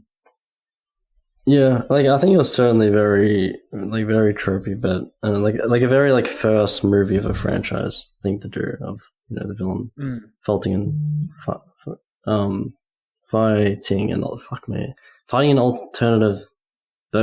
alternate version of himself. But yeah, that was cool. Yeah, he was like a dumb, edgy Superman. Yeah. Sure. I just liked how, like, the surprise wasn't even built up. You know, it just appeared. Oh, just dropped it. Yeah. Totally. And I think it fit in with how like, in general, tropey and, like, broad strokes that the film is. Like, you know, like the one-dimensional, like, villain, and, you know, all that kind of thing. It just fit. It was like it was a movie moment, Zach. It was. No, yeah. It was good. Yeah, I don't disagree with that. Cool. All right. We've already talked about some cameos and connections and shit, but, like, we got to talk about, of course, Millie's cameo at the end of this movie. I thought it was great. Yeah. Like this actually got me interested in this character and her take on this character in like 30 seconds, which I think is exactly what it's trying to achieve. Because like I don't know, it's funny like coming out in like, the movie. Sorry? Like the fact that it wasn't a post-credit scene, the fact that it was just in the movie, I thought was amazing. Like I was so happy that wasn't the post-credit scene. It was just like this is in the movie. It's like great. That's what I like to see. Well, Gunn spoke about like not teasing, like for DC, he doesn't want to do the Marvel trap of teasing thing with press credits. Like, he said like that's never going to be the case. They're always just going to be like wrap ups and like kind of things like that. That's good to know moving forward. Actually, yeah. So they just did it before the credits, and I don't know, like as someone who wasn't the biggest fan of the movie, like I have to give them high praise in saying that, like, regardless of that, they got me more interested in the next one, in Supergirl, you know what I mean? Like, just from seeing her. I've never cared about Supergirl in my life, and the cameo was short, but I it came across everything that they wanted to convey of, like, this punk teenage vibe. I'm like, oh yeah, I'm here. It's not what I expected at all, and I'm like, I don't know if this is this a common characterization of Supergirl? It's the most iconic. So, like, what James Gunn's about to do, he's about to do, like, Supergirl Woman of Tomorrow, which is a very famous run in the comics of Supergirl, and it's often praised as one of the best DC comics ever. So, like, that was one of the things that DC nerds got really, really excited about when James Gunn announced his, like, initial, like, 2 years ago or whenever, when he announced, like, the movies he was going to make. When he said, like, we're doing Supergirl, not only that, but the Supergirl we're doing is Supergirl Woman of Tomorrow. We're doing that comic. And everyone kind of lost their mind. And so that kind of, I think the idea is that she goes from, like, planet to planet, like, she goes from, like, planet to planet, or it's like a party planet or something like that. So I think, like, cool. that kind of, like, punk, kind of like her being a bit kind of, you know, it's one of those stories of discovery with that character. And so I'm excited for it. And plus it's Millie Alcott. That's kind of cool. I like that. Oh yeah. Well, I mean, like, I like everything they did, but for me, like, that is also, like, a huge percentage of it. Is that I know that she's a phenomenal actor, so like, I know that, like, you know, put all your chips on her that she's going to be great in it. So that also helps a lot. She's always just a more fun kind of foil for Superman as well when she appears, because, like, she's immature and, like, doesn't know how to use her powers yet. Often, because, like, often we're at the starting point because they just keep on retelling the same story. But, like, she's always like been that little bit more interesting because, like, she's, like, not the perfect person. She's cool. So is she, like, my very general understanding was that Superman's meant to be the last survivor of Krypton, but I presume is there two or is there more? There's quite a lot. So she was sent away as well, but then she got stuck. Sorry, is this like an Order 66 thing? No. Maybe, but yeah. So she got sent away at the same time to look after Clark, but then she got trapped in the Phantom Zone, and then she, like, made out 15 years later, and that's why she arrived later. And, you know, all that. Brainiac has shrunk an entire city of Krypton, so there's, like, an entire city's worth of people alive as well. I don't know how common that canon is, but, like, that exists. No, that's pretty common. That is, especially like that's really what's the city called? I always forget. But, like, it's very closely linked to Supergirl. Like, she cares more about that city than she cares about Krypton usually. They're the main ones, you know. Zod as well, obviously, he's around. Oh yeah, sure. I think something that's so interesting about the character is that, like, she was older than Superman when they both left Krypton. Because she was, like, you're right, Jaden, she was sent to look after him as the baby. She was already, like, 6 or 7 or something. And then she got stuck in the Phantom Zone where she didn't age. And then she arrived on Earth, and Superman's older than her. And so it's like the idea of her being the older, she's technically the older cousin. But because Superman has aged more because she was stuck in the Phantom Zone, it's a really reversal on, like, who's the responsible one. I think that's what makes her, like, being that kind of, like, punky kind of character really interesting, because she's meant to be the older one who was sent to look after Clark. But then when she gets there, Clark's already grown up, so she doesn't have a role anymore. And so it's her, like, finding her place beyond that. And she's also, like, she actually has ties to Krypton. Like, she, like, I think she's often a teenager, not 6, but maybe she is. I don't know. Who knows? Yeah, I think I think you're right. But I think she is a teenager. like she's actually got like she's got a reason to mourn Krypton more than him. And Yeah, She remembers it. Yeah, so like she's always got some bit more going on. Cool. Mm. All right, I'm in on that movie. Yeah. Mm. My notes are covered, but far away. Well, it's interesting that your notes miss out on probably like the most interesting part in the real world parallels. You know, the real world parallels, Zach. Oh, that you conveniently left out for some reason. We're talking, of course, about the monkey bots. Yep. The Twitter monkey bots. The Zack Snyder fans. Have you heard, Jaden? This is actually James Gunn actually wrote himself as Superman. What? Like, he's a hero, and then like a message from his past gets uncovered, and everyone hates him. And there's like monkey bots saying how trash he is. Funny. That's funny. I like the idea of him, writing himself as Superman. That's kind of funny. But real world parallels, how do you feel? Too heavy handed? Good? Not good? Too safe of a take? Well, I think when did you it took a pretty clear side. That's probably like against most of the mainstream media. Yeah. When did he write it? Did he write this in 2020? Because I feel like that's what people are not considering. I think he wrote it a while ago. When it's like sure, like certain conflicts in question have always been going on. But like people have been saying, like, is this like a Ukraine-Russia thing he's talking about, or is this like a Palestine-Israel thing he's talking about? I think the exact setting we get isn't a coincidence as to like the Israel-Palestine kind of difference. But yeah, like I can see, because like it's a European, Russian sounding leader, yeah. Yeah, I could see him being more of a character of like Putin ties, but like like that's something that can be changed in production, like in terms of like the actual setting of it. Yeah. I don't recognize the names, but I think they have been around before, especially Baravia. Jarenpool.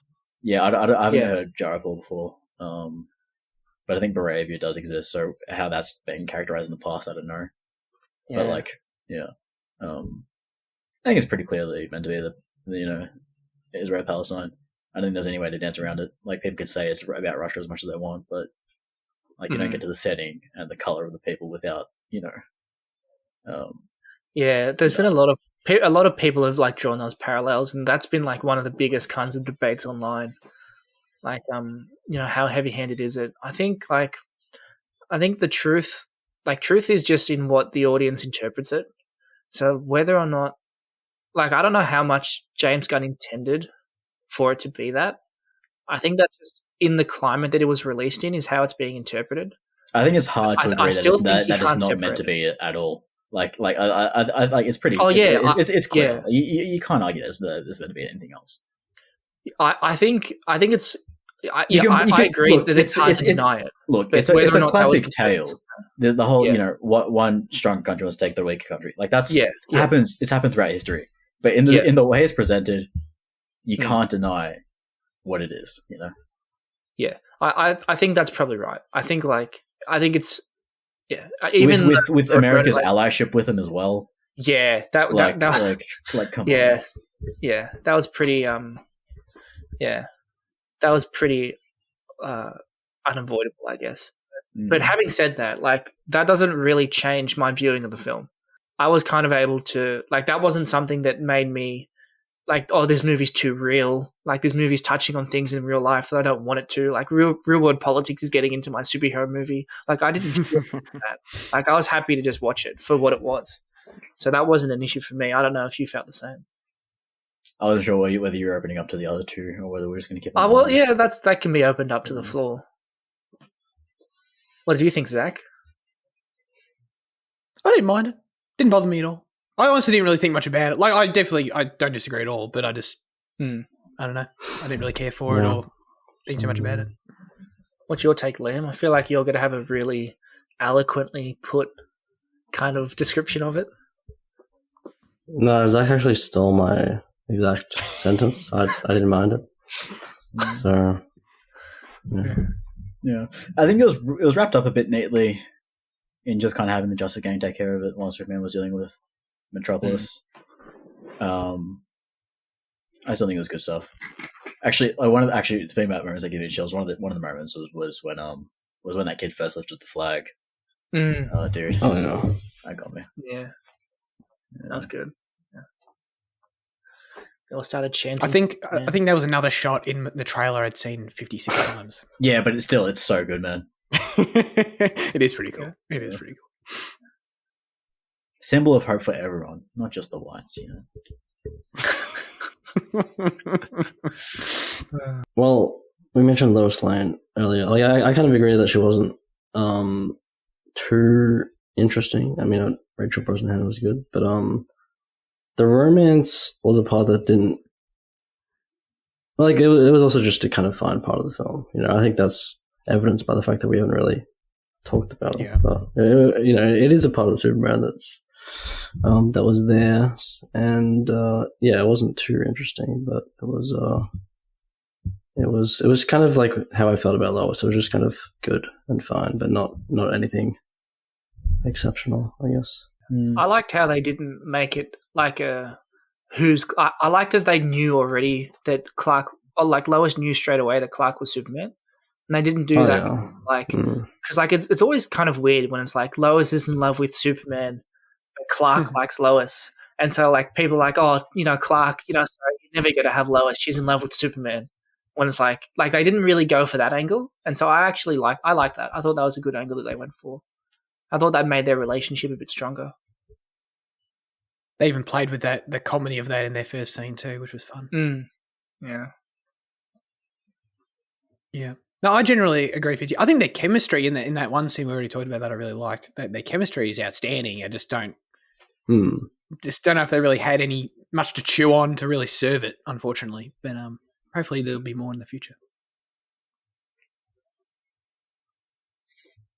What were your thoughts on Mr. Terrific Land? It's fantastic. Mr. Fantastic. Mr. Fantastic. Like, because like the internet seems to think he's like I thought he was great in the movie. Don't get me wrong, but people have been like, "Where's my Mr. Terrific TV show?" Like people have been like, "This is a character that they're." I'm dead serious. They've said like this is one of those characters that has like the fourth main star of the movie. And I was like, I thought he was great. But I didn't walk out of that movie wanting more Mr. Terrific content. Like, did you? Yeah. What were your thoughts on Mr. Fantastic? He definitely did have more screen time than I was expecting when he kind of helped Lewis. Yeah, he did some cool shit. I mean that montage scene is I did find that cool. But yeah, I definitely don't need a whole spin-off show with Mr. Fantastic. Yeah, I think if you get a whole show of him, you run the risk of like hitting Batman territory where you have this kind of super smart guy. Yeah. You know, non-super powered as well, and kind of like yeah, totally, yeah. Like obviously, there's not like an entire overlap, but you know, like in terms of what a TV show can do, though, I feel like there's a lot. Like obviously, the characters are very different, but like in terms of what you would be able to potentially do out of a 9-episode HBO show, it's like I don't know what Mystery could do that Batman couldn't, story-wise. Yeah. I like him. Like he's great as like an ancillary character, an ancillary character in Arrow. Nice. Yeah, well done. I really like his like into like you know the kind of the younger, more unexperienced kind of learning the ropes kind of thing. I like him in this movie as well. Like I like having them both as like as very very significant points of difference. But like his role in Arrow is kind of like all I can kind of like. He doesn't feel like a main character. But in what in Arrow or in the what do you talk? Did you say Arrow? Like he doesn't feel like he can be a main character. Is oh right, okay. As bad as that says that kind of feels to say. No, I agree. Like you can make anyone a main character. Like let's get that clear. But I just think like in terms of like at the start of your new universe, I just think if you were to make him the main thing, you're just gonna run. Yeah, you're just stepping on too much toes of like the big guys, which is not what you want to be doing out the doors. Yeah. Yeah, no, I agree with that. Yeah. Zach, did you like Mr. Great? Mr.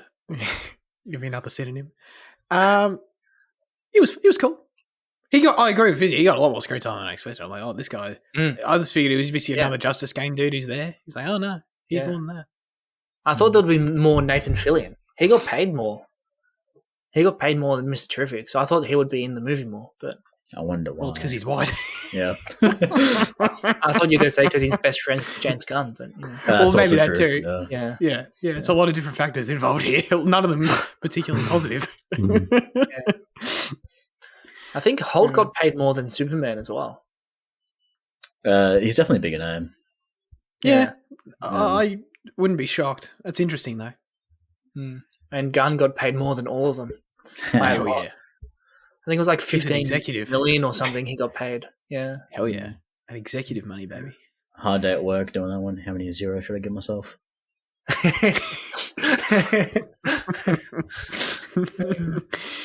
Oh man. He made it his highest paid film ever.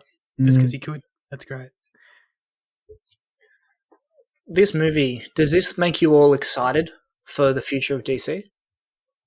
It does for me because going back to the crypto point, like crypto is something that like live action has been too scared to adapt forever. Which for me, like for Batman, Robin's something that they've been too scared to adapt for quite a while now as well. Yeah. So like crypto coming in is a good indicator for me as to what the future of this universe holds for bringing in the Robin of it all, you know. Yeah. No, this movie definitely made me excited for the new DC universe.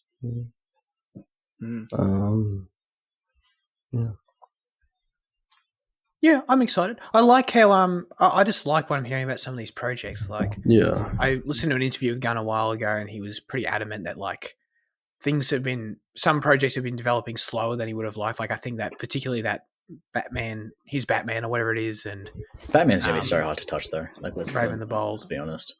Oh, yeah. I agree. Yeah. I agree. While Matt is running, it's I agree totally. But he was pretty clear. Like, you know, we're not moving forward with these things until we're happy with the scripts, and that's why we've only moved forward with the select few we have so far. And that's nice to hear. And like I said, Millie sold me on Supergirl. I think Lantern sounds really cool and really unique. So it's like, you know, for the specific things coming up, it's like, yeah, these sound cool. I was a little worried that like every project coming out of DC is going to be James Gunn, because like it was Peacemaker, Superman. I think he's doing. I don't know if he's doing Supergirl. I assume he is. No, he's not. No, he's not. Oh, that's good to hear then. Yeah, because like how much of this universe is going to be James Gunn? But then like I in an interview he was talking about that Clayface thing that he was doing. And he's like, Clayface was going to be an R18 plus horror film, and so he was like, if the script's good, we'll run with it. Like, we're not trying to have like a unified theme or genre or like aesthetic to the DC universe. He's pretty happy for directors and writers to take the characters in whatever direction they want. I think that's very exciting. I think that's something that like Marvel could do more of. So I'm excited to see what it's like in DC. Yeah, for sure. I think Clayface will be the entry point for Batman, though, in bringing it up. Yeah? Yeah. I think they certainly need to do Batman before they do A World's Finest. Like, I think they were talking about, like, are they going to introduce Batman in a second Superman film? And I was like, you can't do that. You can't do, like, a Batman versus Superman again. Like, you have to do, like, if you're going to introduce Batman, you need to introduce Batman by himself and then introduce the team up. I was like, if he's, like, there at the end of Clayface or, like, a small part of Clayface, then that leads into, like, the Batman Brave and the Bold stuff, and then that could lead into seeing Superman again. I think I'd be more comfortable with that. I really don't know if we get a solo film anytime soon with Batman. Oh, I think ages, yeah. But like Clayface isn't going to be done for like 2 years, right? Yeah, I think 2027. But like, dude, I'm in Batman for like a long time. Like, you really don't think we're going to see one for like 5 years? like honestly, until Matt Reeves is like not until Matt Reeves is done, but like I just think it's going to be so hard to do it with like clashing universes. Mm. And like I think it's fine keeping Batman as a character that just kind of pops up, given how saturated he is. Like having him like appear in like Bat Universe films, like, you know, in your Clayface type stuff, or if you want to do like a something Nightwing movie or something like that, something like that even, and then just have him pop up with the Trinity or in a Justice League film. I think it's doable. Yeah. Like, is Reeve going to make, like, it's just Batman Part 2, right? They're not going to make a Part 3, are they? Oh yeah, I think they are. You really think so? I think they're going to trilogy. Yeah. Oh, is it actually, like, it's confirmed a trilogy, or is that just what I thought it was confirmed. I could be like, I might be wrong. I'm pretty sure it was confirmed though. Yeah. Like, confirmed when they released the first one, or confirmed when they were like when they announced all this stuff about like, about it, and they gave the universe the name or whatever. Oh, okay. Oh yeah. I feel like it was just going to be 1 and 2. Yeah. Well, that could be cool. Yeah, I'm not. I need to double check that. I could be wrong on it being confirmed. I could be wrong. I think I agree. Like, if it's a trilogy, then I think you're right, Jaden. It'll be a long time before we see a solo Batman. But if it's like just Part 2 and then that's it, like, I think that's also why it's an issue casting him now, is because it comes back to the Bond of it. You know, it's like if you cast him for like kind of secondary character roles now, by the time he gets a solo film, he's going to be like 50. You know. Yeah, well, that's if older. You know, they go with my idea of, you know, not touching the character much, but who knows? They might brute force it. Yeah, I think you can do it, but like you have to lean hard into the fantastical side of Batman to like really stamp yourself as not being part of Matt Reeves's. You know, get your Solomon Grundys in, get your Killer Crocs in, yeah, and you know, lean hard on like the kind of not lighthearted, but like the non-grounded, like the giant penny in the Batcave and shit like that. Yeah, exactly. Yeah. Lean into his rogues gallery. That hits the magic notes. Condiment King, Calendar Man. Yeah, even Poison Ivy might be. It's like, you know, like a recognizable kind of, you know, fantastical start. Not Scarecrow, not Joker, not Bane. Yeah. Although, aren't they making? Were they making like a Deathstroke Bane project? Wasn't that part of the old one? Like the Deathstroke movie, wasn't that part of? I thought it was going to be in the new one. That was definitely part of the old one, but it might also. I don't know if there was another one. Fuck if I know. There was one in the like, because there was that guy. What's his face? Joe. What's his name? He played. He was going to play that. Yeah, Mana. Yeah, that guy. Yeah. Excellent. Let's get to our final verdicts for Superman. Spooky. I was pretty clear on my rating when we left the cinema. It's stayed the same, I think. I think that viewing experience was very special. Like, that cinema was special. The 100th film was special. The movie itself was special. Like, this conversation has kind of only cemented that. I reckon that's a 10. That's a 10 out of 10 movie. So far, that's my movie of the year. And I don't know if there's anything that could top it. I don't think Fantastic Four will top it. I think Superman's going to take it. Maybe I rewatch Sinners and change my mind, but Superman's up there. Yeah. Hell yeah. Hell yeah. Hell yeah. Hell yeah. Fitzy. I'll give it an 8 out of 10. I think it was a thoroughly enjoyable film. I was pretty high off it coming straight out of it, but I think like it does have a few kind of weaknesses here and there that don't let it become higher. But yeah, I'll stamp an 8 on it. Cool. I'll put a 5 on it. I thought it was alright. James. Oh, fuck.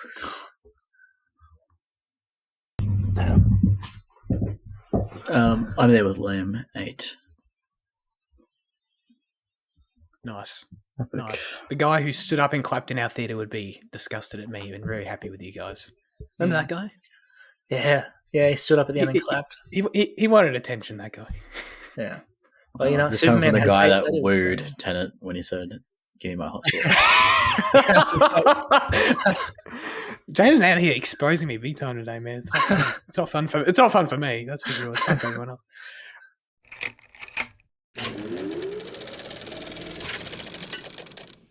Let's get into news chat. We got Emmy nominations. We're going to do this as quickly as possible. Try and speedrun this shit. This is a big year. A lot going on here in the Emmys. I don't know if you guys have had a chance to have a look, but Outstanding Drama Series is loaded.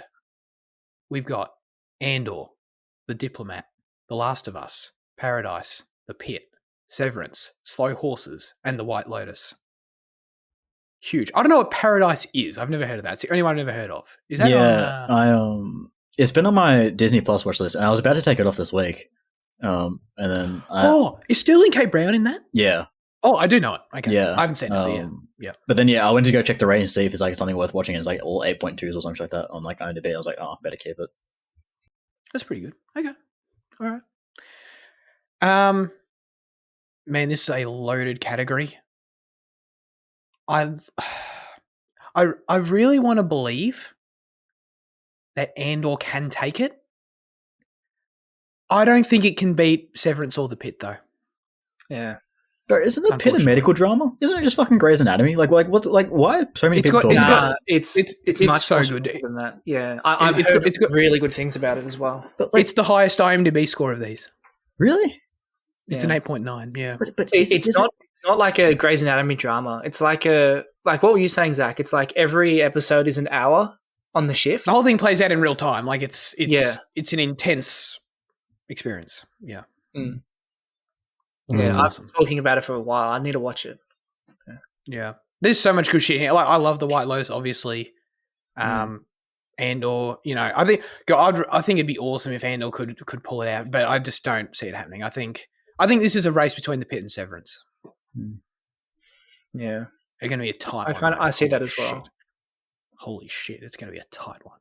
God. People love Severance, man. I just, yeah. Whew, that's tough. Yeah. I assume everyone completely agrees with me. I need to get around.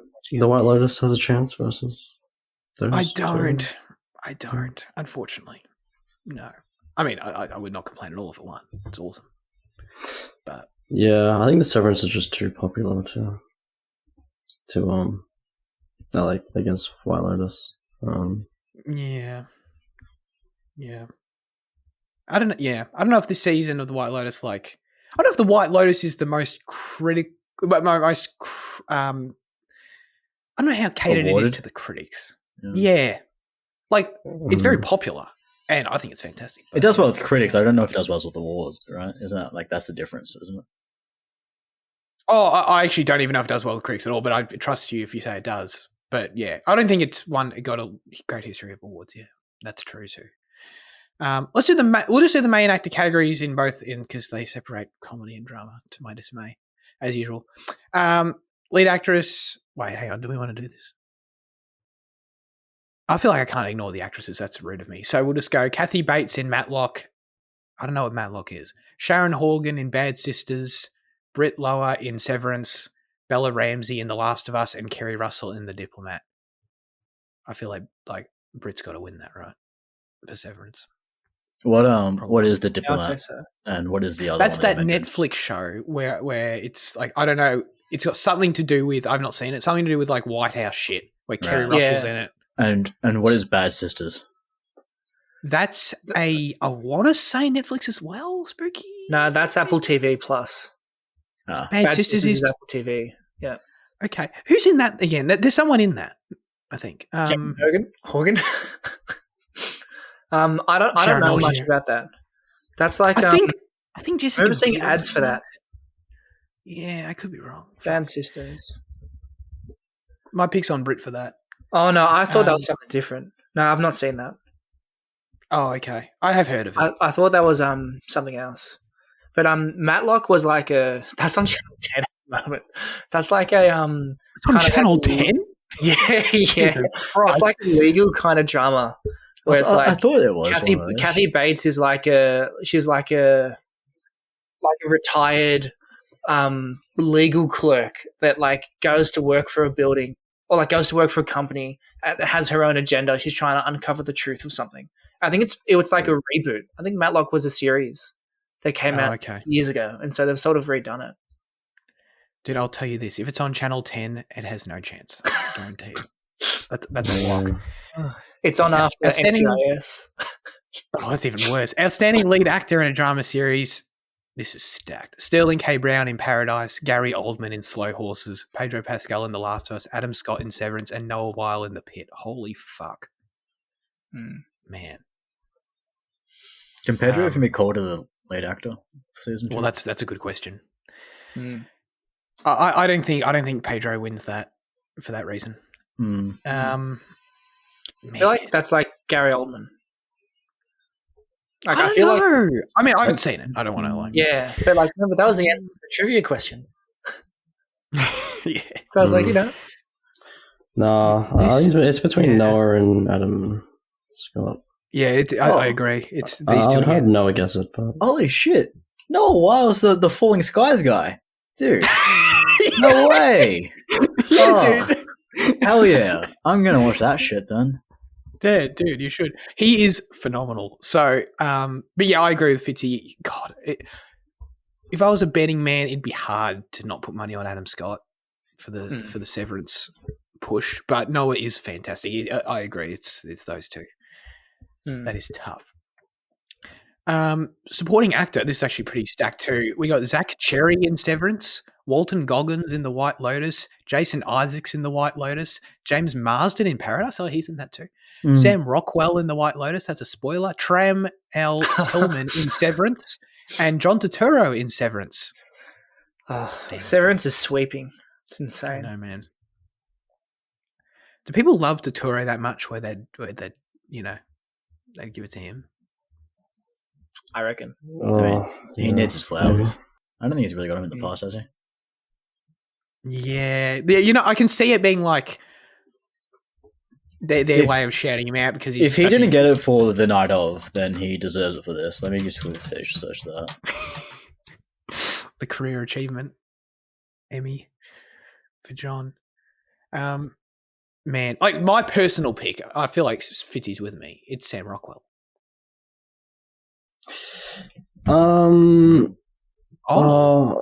Yeah, but I don't know if he really did. I was thinking Walton because I don't know if Sam really did enough compared to Walton. I mean, he had the most entertaining scene for sure, but like, dude, the monologue is insane. Yeah, but I think Walton was like really great the whole season. Yeah, he was really great. I feel like he's pretty popular right now as well, so he might have a shot. That's true. I feel like Walton Goggins is going to be one of those guys who's in this category every year for something. Like I think he was in it last year for Fallout. You know what I mean? It's just going to be every year something. He's going to pop up.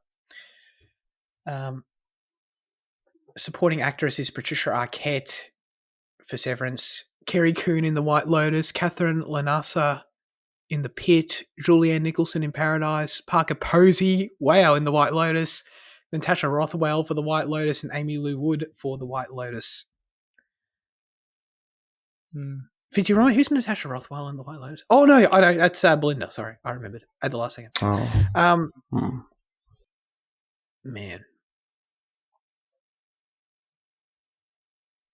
Patricia is the only Severance person, therefore she wins. Everyone, because honestly, like I think there's an argument to be made there because there's so many White Lotus people in that category, they might all cancel each other out. Yeah. Yeah. What about the Catherine from The Pit? Is she good? Yeah, she is good. Is she the one that plays the does she play the neurodivergent nurse? No. Or is that someone else? Have you seen this show?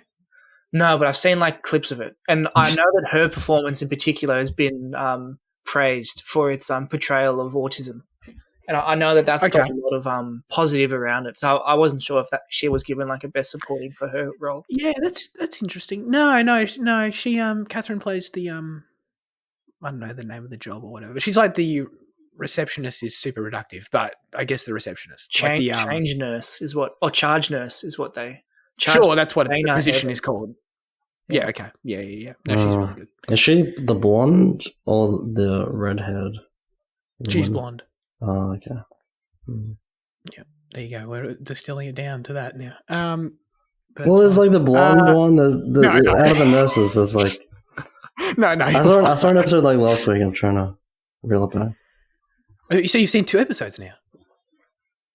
Listen, I don't know if I finished the second episode, but Oh my god! What is I've basically seen 2 episodes. Yeah, in terms of like total watch time. God damn. All right, let's quickly do the same thing for comedy. We got Abbott Elementary, Jaden. Here we go. We got the bear. It's fine. We got the bear once again in comedy, which makes me want to vomit in my mouth. We got Hacks. Nobody Wants This. Only Murders in the Building, which is apparently still going. Shrinking. The Studio. And What We Do in the Shadows. That is also pretty stacked. Yeah. I haven't seen any of these. Like, I haven't even seen The Bear season 4, but from online murmuring, I think this is season 3 of The Bear. Season 3? No. I think the studio takes it just from online murmurs. Yeah, I agree. Yeah. Well, Seth Rogen got best. He was nominated for like leading comedy for male actor.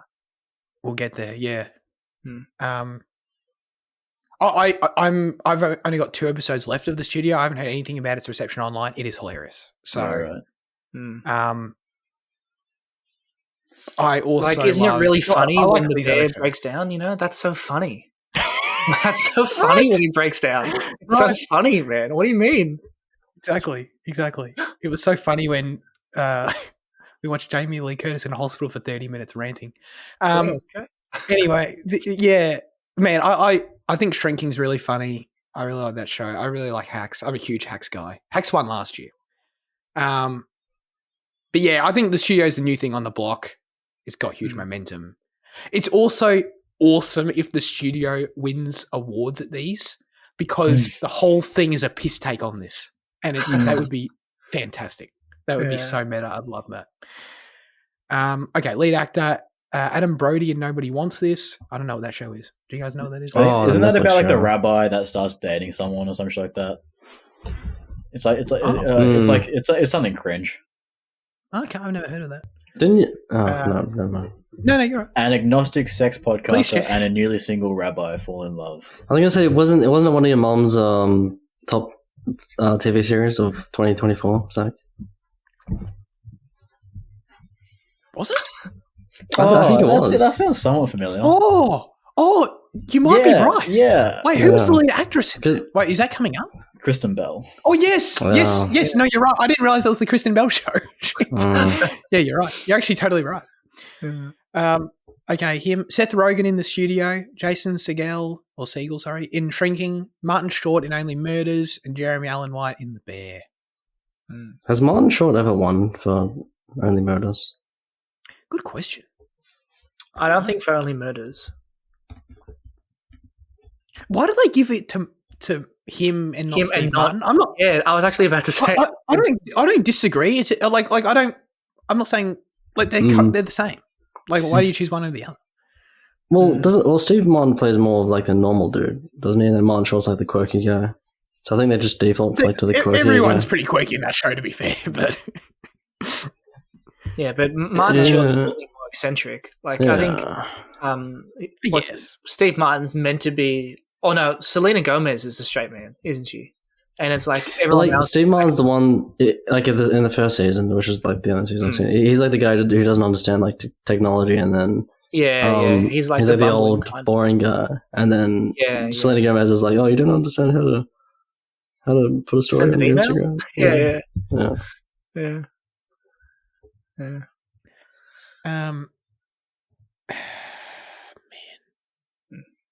That's tough. I think if The Studio is everything you said it was, Zach, I hope it's Seth Rogen. Because I think Jason would be funny. Oh, dude, he's so funny. I would not complain at all. Seth Rogen though, like he delivers what you'd expect from him, which is great. And like, I'm not taking anything away from him. I think Jason. Why do I keep struggling with his names again? Jason Segel. I think he delivers something really like multi-layered in Shrinking that I'd probably give it to him personally. But like Seth Rogen is hilarious and fantastic, but like I wouldn't go as far as to say it's as layered as Jason's is. Lead actress Uzo Abuda in The Residence, another fucking show. What's that? Dude, it's so hard. Like, how do you keep up with Emmys? Like, when the fucking, like, you get nominated for fucking season 6 and of shit. Like, are you meant to watch fucking 6 seasons of this just see if the performance is worth it? So dumb, man. Yeah, I mean, I don't know. I guess I do keep up with TV better these days than films, to be honest. Like, I watch probably half of these. I've probably seen. Uzo in The Residence, whatever that is. Kristen Bell in Nobody Wants This. My mum's pick, apparently. Quinta Brunson in Abbott Elementary. There you go. Jaden can speak to that. Jaden, we need you. The Abbott Elementary. Do you know who Quinta Brunson is? Yeah, she's the young one. Janine. Like, she's the main one. Yeah, Janine. Yeah. Okay. Well, Luke knows her name. Wow, that's great. Yeah, I watched the first 2 seasons. Yeah, to spite me. I did actually. I did. I forgot about that. Oh shit. Io Edeberry in The Bear. Shout out, and Jean Smart in Hacks. That's Io's or Jean's to win. For sure. Jean Smart won last year. I think she's so good, dude. Oh my god. I'd give it to her any day of the week. I'd give it to Io any day of the week too. Io's like the main thing keeping me on The Bear. So like I'll take either of those is fine. Also, I did enjoy her in season 4.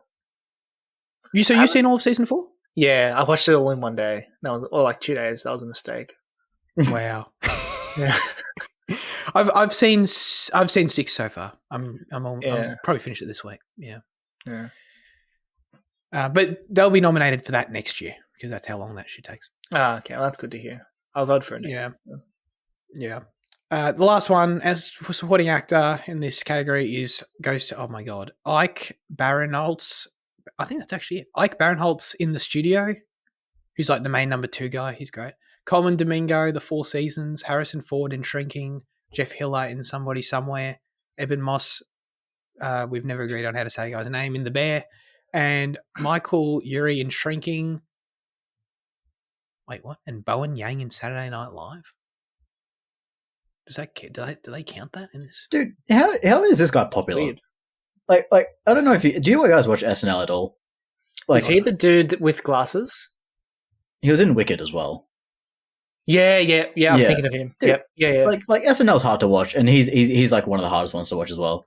Like, is it just an American thing? Like, oh my god. Yeah, I don't watch. He got nominated amongst these other people. He got nominated amongst Harrison Ford. But like, Saturday Night Live is not a comedy series, is it? I thought it had its own category. That's what I mean. It's like, really? Yeah, outstanding scripted variety series. Why is he being thrown into comedy? He's that popular, I guess. Jesus. Yeah. Man, I don't know. Do you reckon Harrison Ford? Harrison Ford is really good. I feel like Eben Moss wins this every year, so like I probably wouldn't bet against him, to be honest. Yeah. I feel like he won in season 2 though. I don't know if like him in season 3. I can't remember. He felt like a reduced role in season 3. Yeah.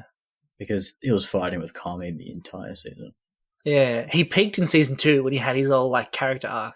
Yeah. When he went to like that episode with the knives. Oh man. Yeah. That was great. Yeah. That shit is peak. Oh my god.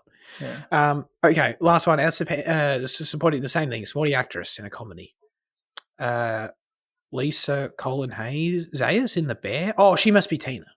Yeah. Hannah. She is. Einbinder in Hacks. Catherine Hahn in The Studio. God, she's funny. Janelle James in Abbott Elementary. Cheryl Lee Ralph in Abbott Elementary, and Jessica Williams in Shrinking, who was also really funny. There's 2 did you say Catherine? Did you say Catherine? Yeah, I'm trying O'Hara? to find out which ones they are. Catherine Hahn. You'll know her as Agatha all along. But Catherine O'Hara from The Studio has been nominated as well. Are you sure? I'm looking at Catherine Hahn from The Studio. Well, that's what Wikipedia says. That's what I've been looking at. Oh, wait. There's 1, 2, Catherine 3, 4, 5, 6, 7 nominations for Outstanding Supporting Actress in a Comedy Series. I've only got 6 here. Why is there? What, is Catherine O'Hara in it too? Yeah. It says from her role in The Studio as Patty Lee. I mean, she's always funny. She's like, dude, imagine if she won for like drama for The Last of Us and comedy for The Studio. Yeah, that'd be sick. insane. Oh my god. That'd be awesome. Anyway, yeah, I don't know. Oh, Hannah is great in Hacks too. I skipped over her. Yeah, anyway. A lot of good people around here these days, hey? Yeah, and they still smuggle Abbott Elementary into it. They do. They really do. They insist on that. I think they think it's an important show, Jaden. Like I watched the It's Sunny, like their version of the crossover, which is like the second episode, and like every time like the Abbott Elementary characters are there, which is like constantly. It's giant. It's It's okay. You don't have to watch it anymore. It's over. Well, it's not, but you don't have to watch it. All right. We're still going with this shit. Do we want to talk about the Stranger Things trailer? If we cut highlights, maybe. Yeah, let's cut highlights. Oh, have you guys got any highlights you want to talk about? I'm happy to cut it. I got one. Do you really want to talk about it? Nah, I can pass. I watched Bob Trevino Likes It. That was cool. There we go. No, yeah. That's a highlight. Didn't need to cut it. Didn't need to cut it. We did it. Do you want to talk about Stranger Things, Spooky? Yeah, I saw the trailer for it. How about it? I care. I don't care. Like, hell yes. Oh my God. I feel like so redeemed by these comments these last few weeks. It's like, it's been such a long time since season 4 that I actually just I don't know what, I don't care. Like, I've completely lost touch with the whole franchise. Like, season 1 was cool. Like, season 2, I think I kind of liked. And then, like, you're totally right. Like, in the last season when they had, like, 2-hour-long episodes, that's ridiculous. Dude. Like, that's ridiculous. That's criminal. That's insane. I watched I watched those 2 episodes back-to-back in one day. That was sucked. Yeah. There was a leak for episode lengths. I don't know if it was real, but just strap in if you think 2 hours that's was like, that's so dumb. Like, I kind of hope it's fake and it's someone it's someone doing a sick joke. Just taking the piss. And they know what they're doing. Yeah. But like, the only things I remember from the trailer is that Hopper had a big beard, and that's all I remember. Like, that's like, I think Nancy had a weird haircut again. Like, I feel, and other than that, like, I don't remember, like, what happened at the end of season 4. Is Vecna what, did they not lock him away? There was like that massive like earthquake, and like Hawkins like split in half, and like the upside down is coming through. And like, what's her name? Oh, sorry. Is Sadie Smith. What's her name? What's the actress's name? Sadie Zink. Sink. Yeah. Did she die? Or she's in a coma? No, she's in hospital. Yeah. She's okay. I think she woke up. Right. She's in hospital. Like, I need to watch, like, I would need to watch, like, Here's What You Missed on Stranger Things before I go into it. But, like, I'm just kind of glad it's done. I think it's just gone on for so long. I don't think the franchise could have existed and be relevant for as long as it's taken for these series to come out. If it came out shorter, maybe. I think it just has been too long between seasons that I think it's hard for people to care. In saying that, it's still less than 10 years. Because, which feels weird to say because it feels like there's such a massive turnaround between each season. But I guess, like, those early 2 seasons they were pumping out at, like, a normal pace. Yeah. Like, and, like, the thing is, 10 seasons is, 10 years is, like, it's like a decent window for relevancy. For sustained relevancy, though? Throughout the 10 years? Yeah. Once again, I think, maybe not, but... I get what you mean, though, Jack. You mention Stranger Things. People know what you talk about. Like, if you make, they're the kids from Stranger Things. Like, people know what that is. So, like, they're relevant in pop culture. I get that. But, like, in how much detail are they relevant? Like, if you asked a random person on the street, what's Stranger Things? They would go, oh, it's that Netflix show. And then you could say, explain what happened in season 4. I don't think they'd be able to tell you. Like, I think the actual content has lost its relevance, but the idea of Stranger Things has persisted, which is why I think I'm in, like, a completely neutral stance with season 5. Like, I just don't care. Like, I think I'll watch it. But which I guess maybe means I do care. Maybe I'm indifferent. Maybe that's the word I'm looking for. But, like, I kind of just, when they said like final season, I was kind of like, thank God, just so that this thing could be done. Like, I just want it to be finished, and I think it'll finish, and I'll enjoy that it's finished. And that's Yeah, I'll definitely enjoy that it's finished. rant over. Yeah, agreed. Although there'll probably be spin-offs and shit. No. I don't think you can really. No, I don't know. They tried, and then that episode failed so miserably that they never mentioned it in the slightest again. Oh yeah, that is true actually. Yeah. Wait, what? They tried What's really early too. Episode 7 of season season 2, 2, when Elle goes to find her lost sister. I don't remember that at all. I When think did the title's that actually the title's actually called Lost Sister. Is it like Elle, like they completely kill the flow of the show, and it's just like a little vignette episode of Elle fucking off to Pittsburgh, and she meets someone that has powers like her that was also experimental. Oh no, I do remember that. And they do crime, and then she goes back. Yeah, that's right. Yeah, I do remember that. Mm. Yeah. Oh, there you go. Jaden, what do you think of this Tron Ares trailer? Dude, it was so fucking sick. It was awesome. So cool. I eat my words about what I said about Nine Inch Nails doing an electric soundtrack. You know, I think that back when it was announced, I said, you know, I hope they kind of stick with like a kind of grungy, kind of more metal thing and just make it their own for like the Tron movie. But the track they made for the trailer, fucking sick. As a Nine Inch Nails song and a Tron song, so cool, so keen, aesthetically awesome. Greta Lee, fuck yeah. Gillian Anderson's there.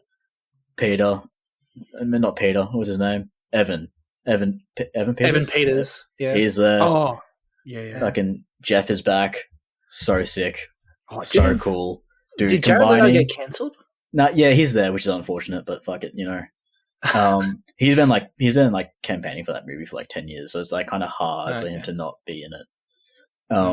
Dude, the mending of like the melding of like Tron technology with the real world.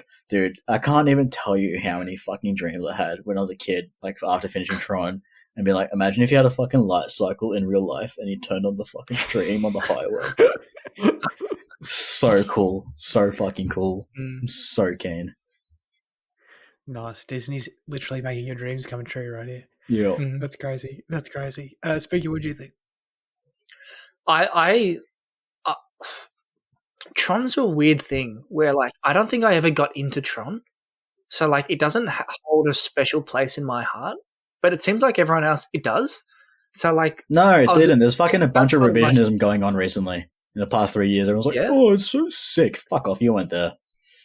Right, okay. Yeah, well, I certainly wasn't there. Tron's historically been, like, a very niche thing that no one supports at the time, right? They become really cultish. Yeah. I thought, like, when Daft Punk did it, like, blew up. No, even with them, not really. Okay. Oh, yeah. Dude, just like, the shot at the end of the trailer looked cool. Like, that shot. I won't talk about it in case someone wants to go in blind or anything. But, like, it looked interesting. Like, I'll certainly watch it. But, you know, it's like, I'm not, like, I'm clearly not as excited as you, Jaden. It seems like you've got, like, personal stakes in this. I feel like I've been waiting for this movie forever. This can be your 100th film of the year. No, I think I'm pretty close to 100. I don't think I'm going to make that long. Save yourself for it. Yeah. All the way to October. Bro, I'm on 95. That means fucking 4 movies between now and then. God damn. Yeah. Can you do it? All right. Now comes the segment where we hand the show over to you with our question of the show. Last week we asked you, what is the best iteration of Superman? Andy said, you're just going to have to tell me if I'm saying this right. 44 Toons? No, that's the YouTube channel. Yeah. I'm reading Andy's comment. 44 Tunes, Cristiano Ronaldo as Superman. Read it exactly how the word is written, please. I did. There you go. Oh, I got to do the Superman. There you go. Yeah, you need to really put your body in. You know, you really get into it. Oh, you just did it for me. You just did it. There you go. I mean, that is a very niche, specific answer, so I thank Andy for that for sure. Leanne said, for me, Christopher Reeve remains the quintessential on-screen Superman. I was absolutely mesmerized when I first saw Reeves' performance on the big screen. He perfectly embodies the dual traits of goodness and heroism. His portrayal in the 1978 film and its sequels is widely considered unbeatable. The terrific musical score by John Williams didn't do the movie any harm either, that's for sure. Reeves' portrayal of Superman is known for his ability to seamlessly transition between mild-mannered Clark Kent and the ultra-confident Superman. In doing so, he conveys both strength of character and attractive vulnerability. He cleverly strikes a balance between the heroic ideal and the relatable human. This very much resonated with audiences around the globe. Ultimately, the best iteration of Superman is highly subjective. The answer really does depend on the individual preferences and what qualities are considered to be valued in the character. Reeve is clearly the winner for myself and many, but it needs to be acknowledged that other actors had brought their own unique interpretations to the role over many decades. Keep up the great work, team. Thank you, Dr. Leanne. In-depth, well-written answer there, for sure. Now, Spooky, you also answered. Do you want me to, did you forget you're coming on? What's the deal with this? No, I just thought I'd answer.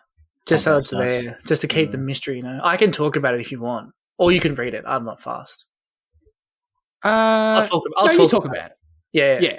No, I wasn't sure how many Supermen you are all familiar with. I feel like Jaden has 10 in his back pocket, so I thought that he might be able to cover them. But I thought I would mention a few that maybe weren't so obvious.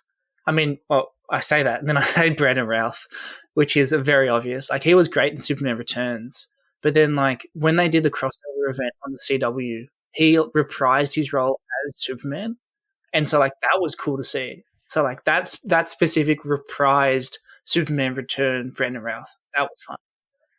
Okay. I liked Injustice Superman. I thought that was really cool. That was George Newbern. He looked weird in the second one. The animation design in Injustice 2 just looked really weird. And so that was a big no for me. I thought that Superman looked weird in that. The Young Justice Superman, he was cool.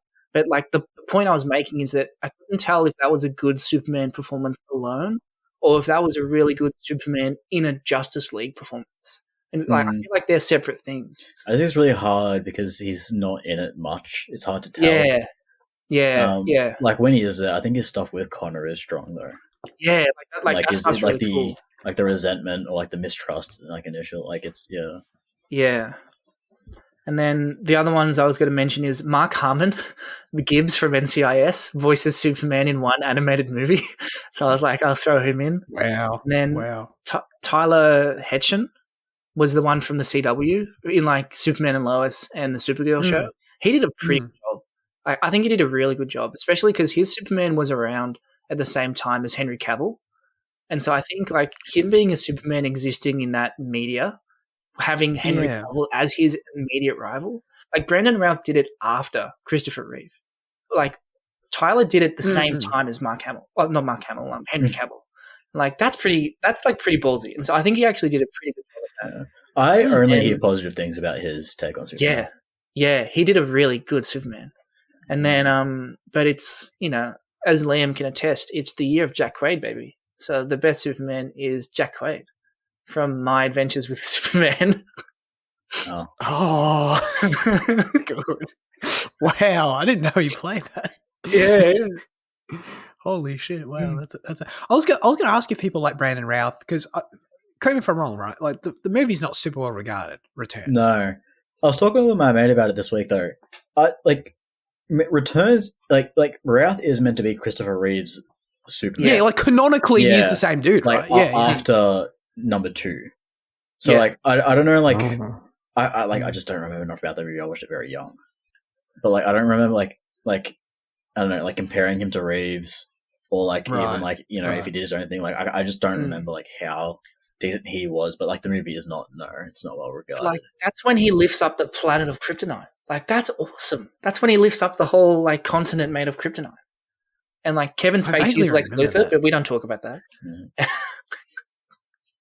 Yeah, it was good. Yeah. That's big in our household. Superman Returns is big in our household. We like that. I just remember the scene where he's getting shot to shit on the rooftop and all the bullets are crumpling. Yeah, and the bullet hits his eye and then folds. That's scene in my brain, but nothing else is pretty much. Yeah. He's got a kid in that. His kid. Yeah. That's right. Yeah. Yeah. Superman Returns was like one of those like 5-year-old Zach was super into that movie. You know, so like these little moments you're pointing out are like deep memories, but I haven't seen that movie in like 20 years. Yeah. That's funny though. Yeah, I was curious about him. So I'm like, I don't know. I know the movies are well regarded, but people do like him though. I think they do. I think people like Brendan Routh. I think he was given an impossible role, to recreate. Sure. Some people were given to recreate Superman. He was given to recreate Christopher Reeve Superman. That's hard. and to literally, it's like a recap. Literally, it's literally like you're playing that's canon, and it's like I think he did a very good job in spite of that's tough. Given what he had to do, I think he did a good job. Yeah, that's a good point. Man, I hate to be so boring, but like I don't know. Obviously, like everyone understands. I've got very little variety to choose from here. But like Cavill's my favorite Superman, to be honest. Which one? Like which movie? Like all of them? Oh well, I mean, like Batman versus Superman, Henry Cavill. Obviously the black and white one. No, man, probably no, just Man of Steel. Yeah, I like Man of Steel. I don't. I always want to like it more than I actually do when I sit down and rewatch it. Like, I appreciate a lot about it. I think the first half's really good.